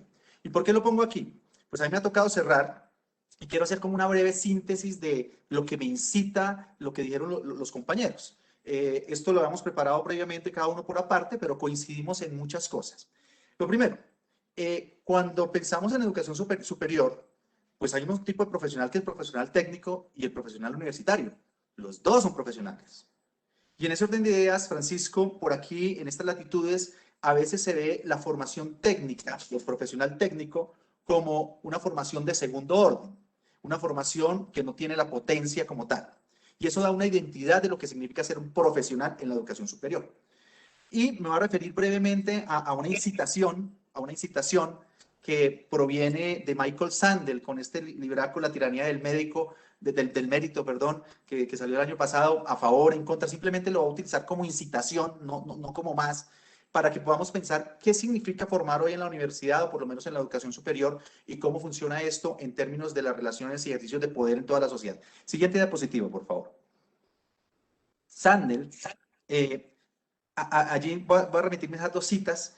Dice, mire, en la página 39, la élite ha llegado a atribuir tal valor a un título universitario, ¿sí?, que le cuesta entender la soberbia a la que una meritocracia puede dar lugar y a la dureza con la que ésta puede hacer que se juzgue a quienes no han estudiado en la universidad. Sandel está estudiando el fenómeno del populismo norteamericano, desde luego. Hay cosas con las que yo no comparto, pero a mí me parece muy interesante esta cita de Sandel porque nos dice, venga, ¿qué significa tener un título universitario? ¿Y qué implicaciones tiene tener un título universitario en comprensiones del mérito? Una invitación a revisar esa teoría del mérito, que además no viene de Sandel, viene de otros lugares también, en términos que ustedes y yo tuvimos la posibilidad de estar en el contexto universitario, en el caso de la formación universitaria, y él defiende que la meritocracia, que es necesaria en las sociedades, hace que haya unos ganadores y perdedores, y que los ganadores miren por encima del hombro a unos, y los perdedores, los que no han podido entrar allí, se sienten como una especie de capa de resentimiento social. Simplemente para ponerlo allí, ¿quién decide que el título universitario me hace mejor o que el título universitario hace que yo pueda desdeñar el oficio? Y allí hay una condición ética de lo que significa ser profesional en la sociedad. Y el otro asunto, que no es tampoco de Sandel, viene de muchos lugares también, y es que, digamos, se ha insistido en que el bien común está más dado en términos económicos, en términos de la satisfacción de unas preferencias, ¿sí? Y en ese orden de ideas se empobrece el discurso público. La instrumentalización de la educación, lo que decía Francisco, bueno, ¿esto para qué me sirve, no? ¿Para qué me sirve esto que estoy aprendiendo? Esa instrumentalización en función de los resultados, en función de la efectividad, dice Sandel, recogiendo también, aquí hay otros autores, desde luego, que coinciden con Sandel, con el empobrecimiento del discurso público. ¿Y qué significa discurso público? Con este pequeño ejemplo que Sandel llama política de la humillación, voy como a presentar una reflexión. Siguiente diapositiva, por favor. Entonces, uno podría pensar, y es un poco ya mi posición, recogiendo un poco alrededor de las preguntas que se plantearon, creo que hay unas prácticas formativas poco relevantes en la educación básica y media, en función de la configuración de una ciudadanía activa, en función de la configuración de una propuesta de ser humano y una comprensión de lo que significaría de cara a la educación superior ser un profesional. Tal vez la formación está más centrada en la discusión de textos o en la moralidad religiosa. Nuestro país tiene una moralidad religiosa muy marcada. Nuestras 3 universidades, digamos, recogen diferentes sectores de la población, pero también hay, y esos sectores de la población provienen de colegios públicos y privados. En algunas de las universidades que aquí asistimos provienen más de colegios privados. Y hay una discusión de textos y termina siendo una discusión sobre los argumentos que aparecen allí. Creo que también, en términos de la formación ética en general y la formación ética en las universidades, aparece que hay mayor sujeción de la voluntad individual a las lógicas institucionales, especialmente en las universidades privadas, en donde la lógica institucional, cuando hablo de la lógica institucional me refiero a lo macro de la universidad y la formación superior y las universidades particulares, terminan replicando unos ejercicios de poder que aparecen con mayor fuerza en las relaciones morales y éticas. Algo de esto decía Juni, decía, es que esto cuando hablamos de la ética tiene que transpirarse en todos los lugares, y algo dijo Wilson también. Venga, ¿qué implica esas decisiones, esos sentimientos que ponía por allí Wilson, que la capacidad, por ejemplo, de asombrarse o la capacidad de sentir angustia, qué sé yo? ¿Qué implica esos ejercicios de poder?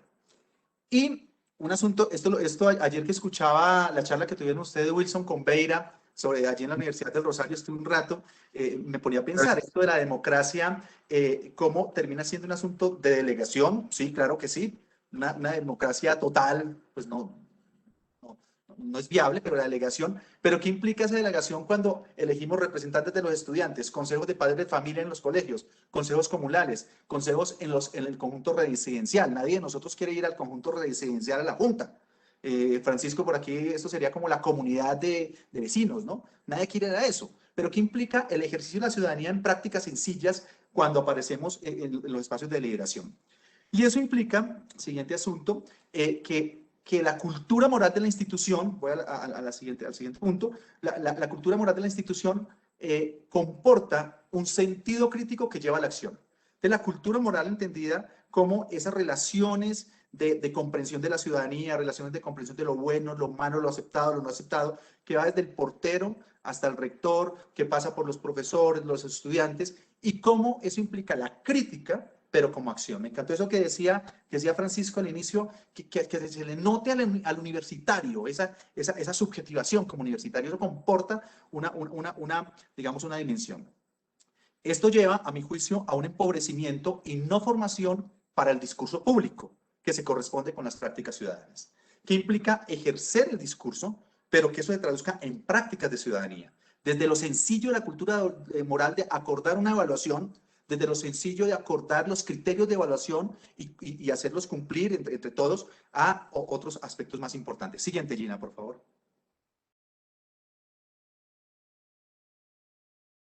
Creo que hay un agotamiento de la idea de universidad, ¿sí? Ideológicamente. Creo que hay demasiada confianza en el saber teórico. Voy simplemente a mencionarlos para dar paso a la discusión. Y creo que en muchos casos, casi en la mayoría de los casos, se opta por una ética del éxito, ¿sí? Y las instituciones son arrastradas allí desde el preescolar hasta la educación superior, que se resiste, que no configura una capacidad de resistencia frente a lo injusto. Yo como empleado dije, esto no es justo. Yo puedo hablar porque esto no es justo. No, hay miedo, ¿no? Y no hablo de una institución en general, en la sociedad en general, por lo menos desde lo que yo hablo. Yo no lo dijo, yo no paro, yo produzco.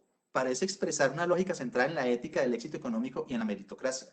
unas concepciones de lo que implica la productividad, pero unas concepciones de subjetivación del ser humano, pero aquí del profesional. Y estoy convencido que hay un gran abandono de las relaciones entre ética, conocimiento y estética.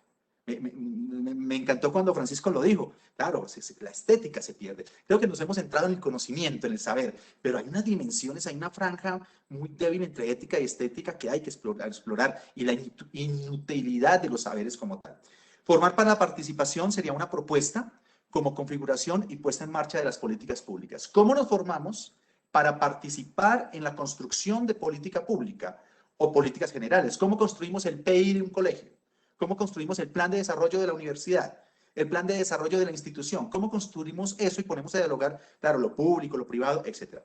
Termino con lo siguiente en estos 54 segundos que nos quedan. Siguiente diapositiva. Y es que esto es reciente, estos son datos recientes de una conferencia, vale la pena mirarla, del director del DANE. En 2018 dijo que éramos 48.3 millones de habitantes, muchos inmigrantes venezolanos. Y lo interesante de esto, la población menor de 15 años en 2018 era del 24%. Para 2050 se estima que sea el 16%. Potenciales estudiantes en la educación superior. Y adultos mayores de 60 años, del 13% en 2018 al 25% en 2050. Estas son cifras del DANE. Esto nos tiene que hacer pensar. ¿Por qué? Porque si estamos proyectando la formación superior, ¿qué implica el envejecimiento de la población? Ojo con esto, la población que atiende la educación superior entre 17 y 23 años, hay otros rangos que lo mueven entre 18 y 26, en 2021 es del 16.6. De esta población, de la población a 2035 será el 9.9 de la población. ¿Qué nos muestra? La educación superior debe enfrentarse a una población envejecida. En Europa lo están viviendo, tal vez de pronto Francisco nos puede contar algo de esto, pero esto es una situación importante. ¿Por qué? Porque la universidad se debe anticipar. Y en ese anticiparse quedan preguntas como el aprendizaje para la vida, que tanto juega ahora con todo el tema de los marcos de cualificaciones y todo ese cuento. ¿Será que la educación superior, profesional y técnica debe moverse a un mercado de servicios? ¿Qué tipo de formación profesional y qué profesional se forma allí con este tipo de población envejecida? ¿Cómo llegar a los jóvenes de región? Las cifras que aparecen allí es que cada vez en la región hay más presencia de jóvenes y programas de formación. Y jóvenes y adultos mayores deben redefinir sus competencias. Aparece entonces la tensión entre la fuerza laboral y la población dependiente, y eso tiene implicaciones éticas. Es decir, si hay menos jóvenes, si hay más adultos, hay implicaciones éticas. Eso nos implicaría pedagogías mixtas y terminaría diciendo con esto, ¿por qué marchan los que marchan? ¿Por qué marchan? La pregunta respecto a la situación actual. Y en ese orden de ideas, ¿cómo las universidades hemos abierto espacios para proponer al país cosas? Pero ¿cómo nos juzgará la historia? Y fundamentalmente, la clave de la educación es la anticipación. Creo que como universidades nos convoca a anticiparnos en la medida de lo posible a lo que significaría la formación profesional y las posibilidades de participación. Y con esta diapositiva termino. Siguiente diapositiva, Gina, muchas gracias. Bueno, muchísimas gracias a todos por sus valiosos aportes. Sin duda alguna, han despertado muchísimas preguntas. Tenemos un gran número de ellas, pues por cuestiones de tiempo vamos a revisar algunas para que cada uno de ustedes nos pueda ampliar, digamos, algunas precisiones y algunos cuestionamientos que aquí nos hace. Entonces vamos a empezar con una pregunta para el profesor Francisco, ¿sí? La voy a leer textualmente, es enviada por el profesor Libardo Pérez. Dice, en términos éticos y políticos, ¿cómo afrontar la tensión, reproducción, transformación que experimenta la universidad en la cotidianidad de sus macro, meso y microagencias socioeducativas? Lo anterior en clave de la interpelación ética que concibe la universidad como pauta y no mero reflejo de la sociedad. Bueno, ciertamente no sé si he acabado de entender la pregunta. me parece una cuestión muy, muy profunda, ¿no? Y que requeriría un tiempo pues, del que no dispongo para responder. En todo caso, me quedo con el permiso del profesor que pregunta esta cuestión, a quien le agradezco el interés desde ya, pues me quedo con eso de la tensión, ¿no? Social, política y cuestiones parecidas. Me parece que la política es una cuestión a la que la universidad no puede dar la espalda, básicamente porque también somos política, ¿no? En la universidad estamos haciendo política de alguna manera, ¿no? Y por qué la sociedad, más allá de este utilitarismo del que hablábamos, ¿no? Que no solo reclama técnicos, profesionales, científicos, llamémoslo como queramos, pues de alguna manera, o subrepticiamente, ¿no? o a escondidas, pues muchos de nuestros políticos, sin ir más lejos, pues han pasado por nuestras universidades. Ahora, una cosa es que la política tenga espacio en la universidad y otra cosa es convertir la universidad como una institución política. Me parece, yo tuve muchos profesores que confundían el aula con un mitin político. Y eso es, me parece a mí, una falta de respeto al estudiante. El profesor, y vuelvo a la estética, el profesor más elegante que pueda haber es aquel que está delante tuyo un mes entero o un semestre y no sabes a qué partido vota. Eso es maravilloso, porque ese profesor es un buscador de verdades. El que confunde la clase universitaria con una opción política de turno, sin que eso quite que en una universidad, sobre todo pública, pues tengan cabida todas aquellas opciones políticas que evidentemente cumplan con los mínimos democráticos. Es decir, el problema está en confundir las cosas, ¿no? o hacer uso de la universidad para una opción política de turno. Eso me parece que es pegarle una patada en el hígado a la idea de universidad. Y por lo tanto malbaratar, ¿no? O menospreciar pues a esa comunidad de buscadores, de exploradores que no quieren más que lo mejor para el mundo. Muchísimas gracias, doctor Francisco. Seguimos con una pregunta para la doctora Juni. La envía el profesor Norberto Roa. Él nos dice cómo desarrollar prácticas éticas desde la universidad para contrarrestar los antivalores que se imponen en la sociedad mercantilista y utilitarista. Gracias por esa pregunta. Yo creo que precisamente la universidad es un espacio ideal para reflexionar críticamente sobre esos antivalores en los que hemos sido educados y socializados. El hecho de que tengamos espacios en la universidad donde se pueda reflexionar sobre situaciones concretas y sobre cuál es la respuesta, digamos, típica o tradicional. Nosotros, por ejemplo, trabajamos mucho con actividades en las que salen a relucir dichos populares.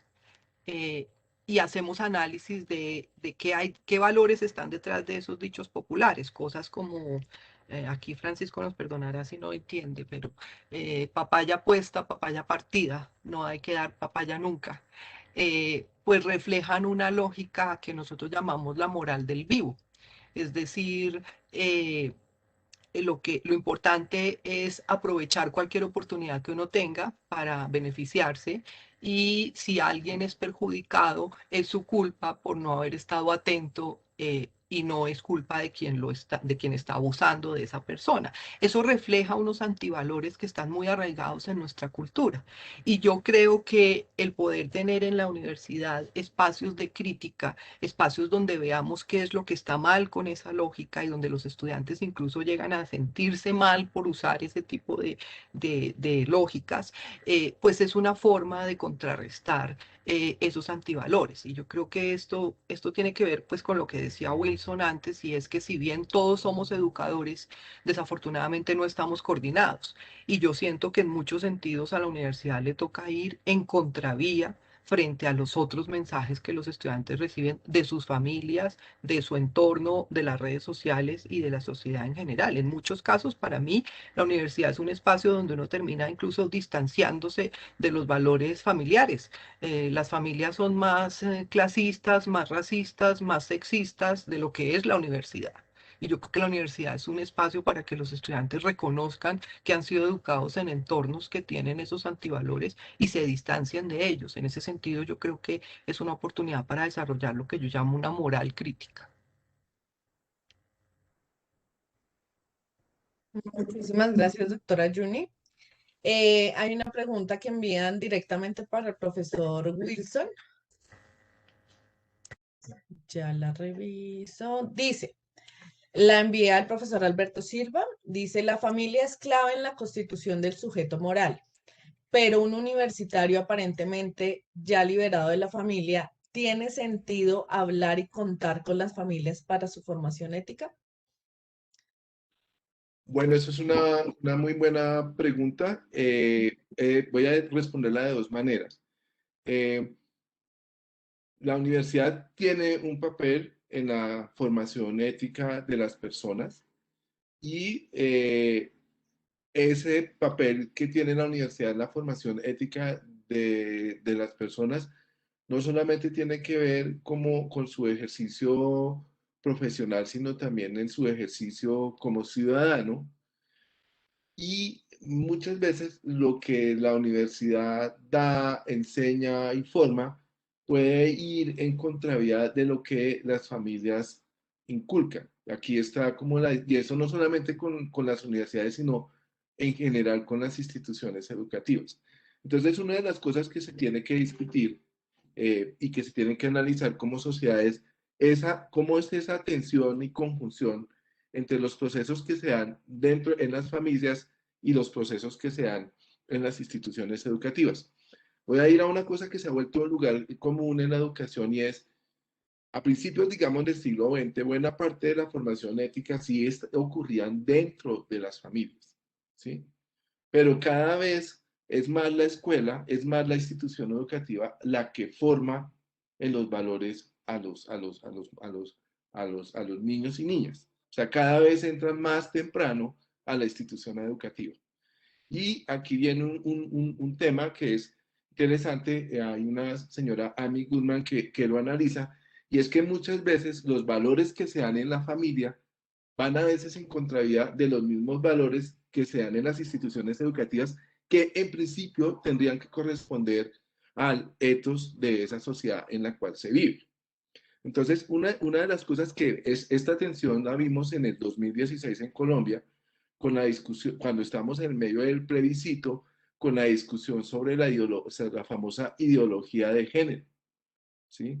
En el cual, pues, como salió en tensión, porque la gente dice, no, pero ¿cómo así? Aquí está este concepto de familia tradicional que se ha puesto en cuestión y lo que, lo que motivó esta discusión fue unas cartillas del Ministerio de Educación que, entre otras, pues no tenían que ver con muchas de esas cosas sobre los que recayó la crítica, y ahí se veía claramente que lo que se estaba dando al interior de las familias iba muy en oposición, por ejemplo, con principios que están en la Carta Constitucional. Entonces, ahí hay un tema muy importante, es que cuando estamos hablando de los valores en una institución educativa, de alguna manera los docentes, los estudiantes, pero también la comunidad en general, y no solo las familias, tienen un papel para definir esos valores a los cuales se va a hacer referente. Entonces, es necesario, ya eso es, hacer que como sociedad se explore esa tensión que hay entre lo que sucede al interior de las familias y lo que está sucediendo en las instituciones educativas, ¿sí? Y también superar un poco la idea de que es que los valores se forman en la familia.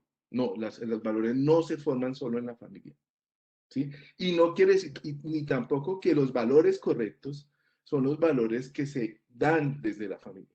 Muchas veces, muchos de nuestros prejuicios más centrados, ¿sí?, vienen de la familia y nos impide vivir democráticamente, entre otras porque las familias, en las mismas familias, las relaciones tienden a ser muy verticales. Y aquí vuelvo a algo que Axel Honneth señala, y es que en los últimos tal vez 50 años estamos asistiendo a un proceso paulatino de cambio de la manera como se dan las relaciones dentro de la familia, que tienden a ser más democráticas, pero que ese es un cambio lento, ¿sí?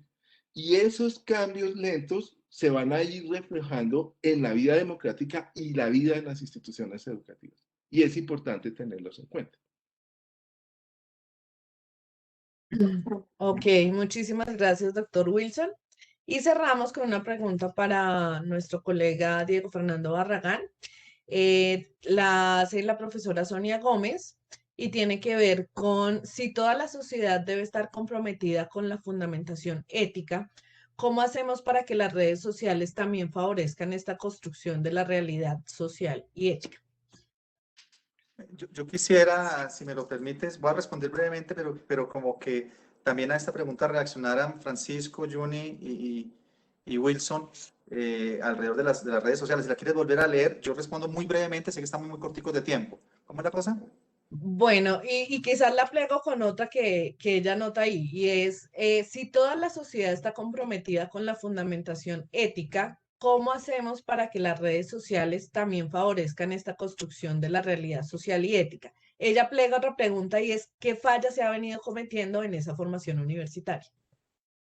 Bueno, yo creería muy breve. Esto da, como lo dijo, aprendí algo hoy, Francisco. Daría para una conferencia más larga todo eso, pero muy breve. Y me quedo con eso. Y es, no, las redes sociales son una forma de visibilización, ya, de democratización de un tipo de saber.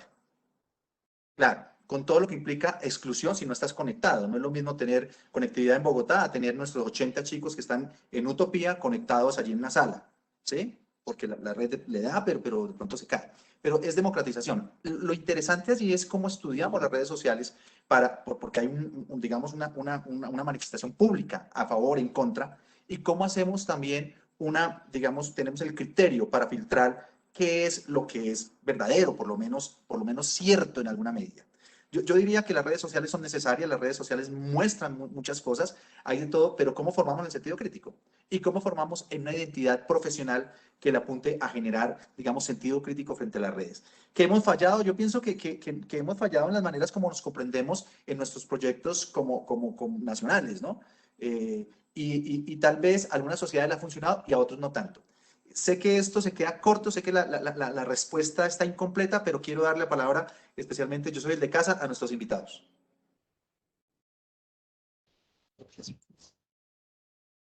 ¿Puedo Bueno, seguir? sí. Siga. Adelante. Profesor Wilson, adelante. Siga, Francisco, siga usted. Muy, muy amable, muy agradecido.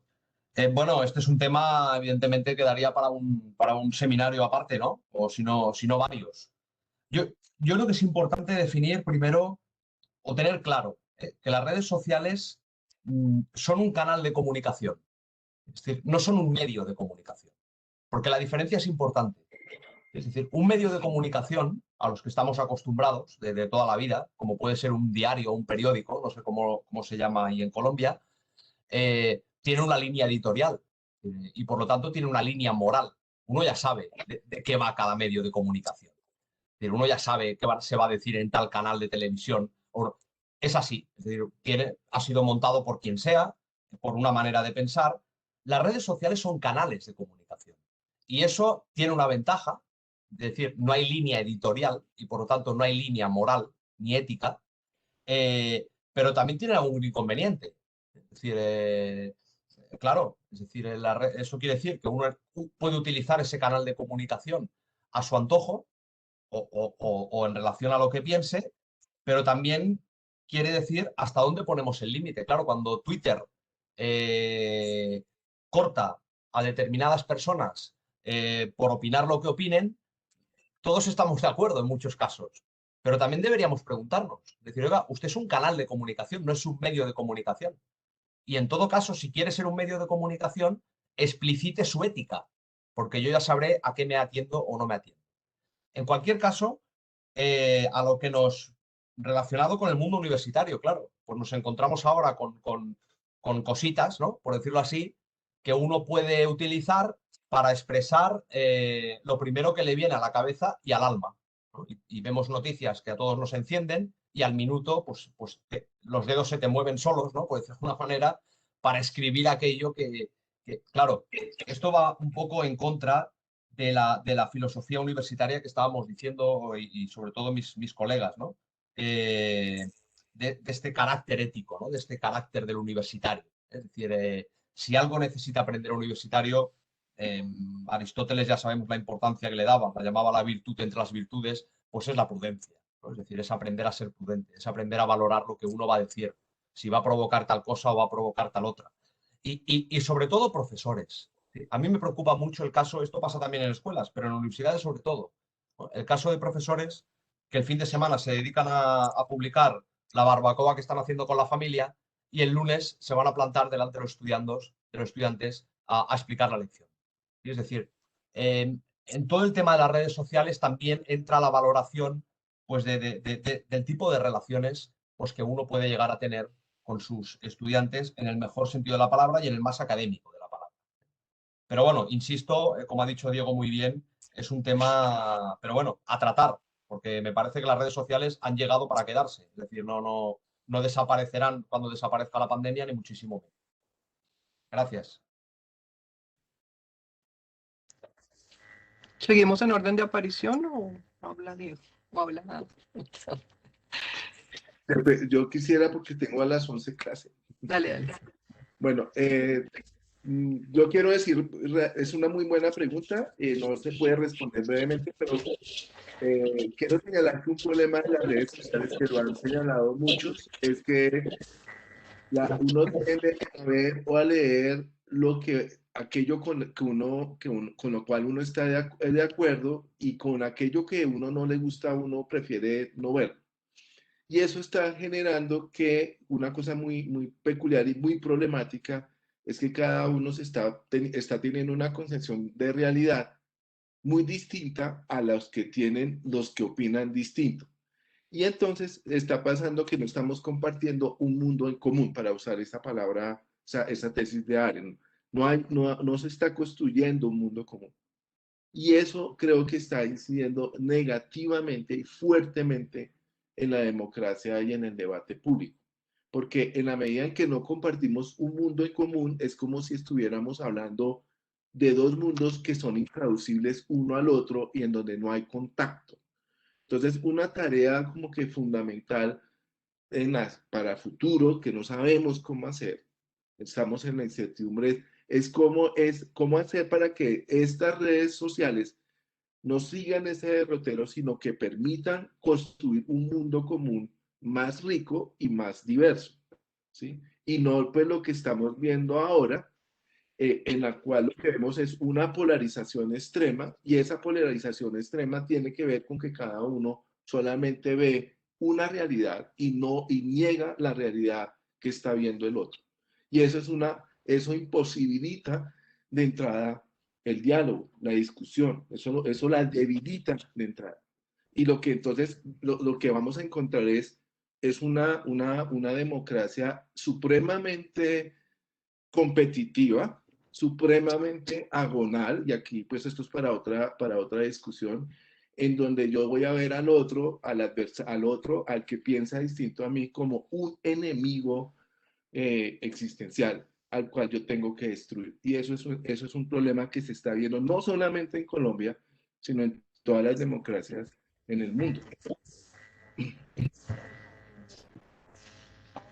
Pues yo creo que no tengo mucho nuevo que decir, pero podría sintetizar casi que lo que he escuchado, porque por un lado, creo que una de las cosas que podemos hacer desde la universidad es estudiar lo que pasa en las redes sociales, y precisamente, digamos, un análisis como el que presenta Wilson es el resultado de investigación que efectivamente muestra cómo cada uno se ha formado una visión del mundo en la red social, que corresponde a darle like a lo que le gusta y a excluir lo que no le gusta. Y digamos que ese es el tipo de contribución que puede hacer la universidad, entender qué es lo que está pasando, porque yo creo que en muchos sentidos las redes nos han desbordado, es decir, han pasado cosas ahí y han ocurrido dinámicas que pues de lejos nosotros no entendíamos y no entendemos mientras no las estudiemos.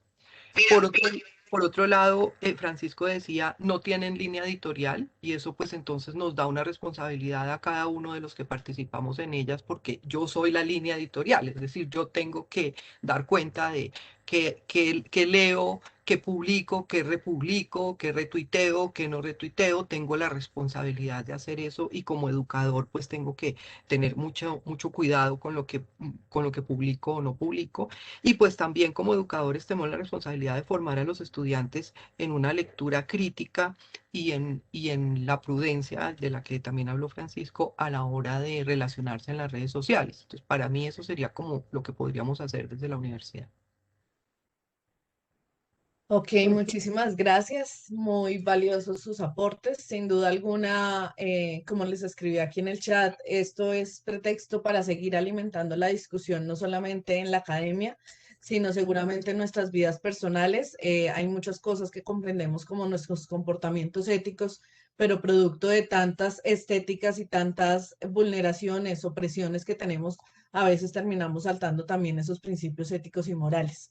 Entonces, yo agradezco infinitamente a todos quienes han estado aquí. Agradezco al profesor Francisco Esteban de la Universidad de Barcelona, a la profesora Juni Montoya de la Universidad de los Andes, al profesor Wilson de la Universidad del Rosario, a nuestro colega Diego Barragán de la Casa de La Salle por estar en esta versión 14ª de la Cátedra Institucional Lasallista, a todos los participantes, profesores, estudiantes y colegas que han hecho valiosa esta discusión y invitarlos a la segunda sesión que vamos a tener de nuestra Cátedra Lasallista en este año. Será para el 19 de agosto del 2021 a las 9 de la mañana y el cual tiene como eje temático perspectivas éticas desde las humanidades y los estudios sociales.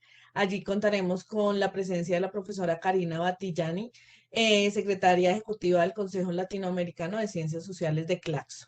En realidad ha sido un espacio valioso, siempre será corto el tiempo, pero pues quedan abiertas también las redes, la posibilidad de seguir interactuando con ustedes y seguir construyendo, como decía nuestro señor rector, la capacidad de transformarnos a nosotros mismos para transformar la sociedad. Que tengan una feliz tarde. Muchas gracias, adiós. Gracias, gracias. Gracias. A ustedes muy amables. Feliz tarde para todos.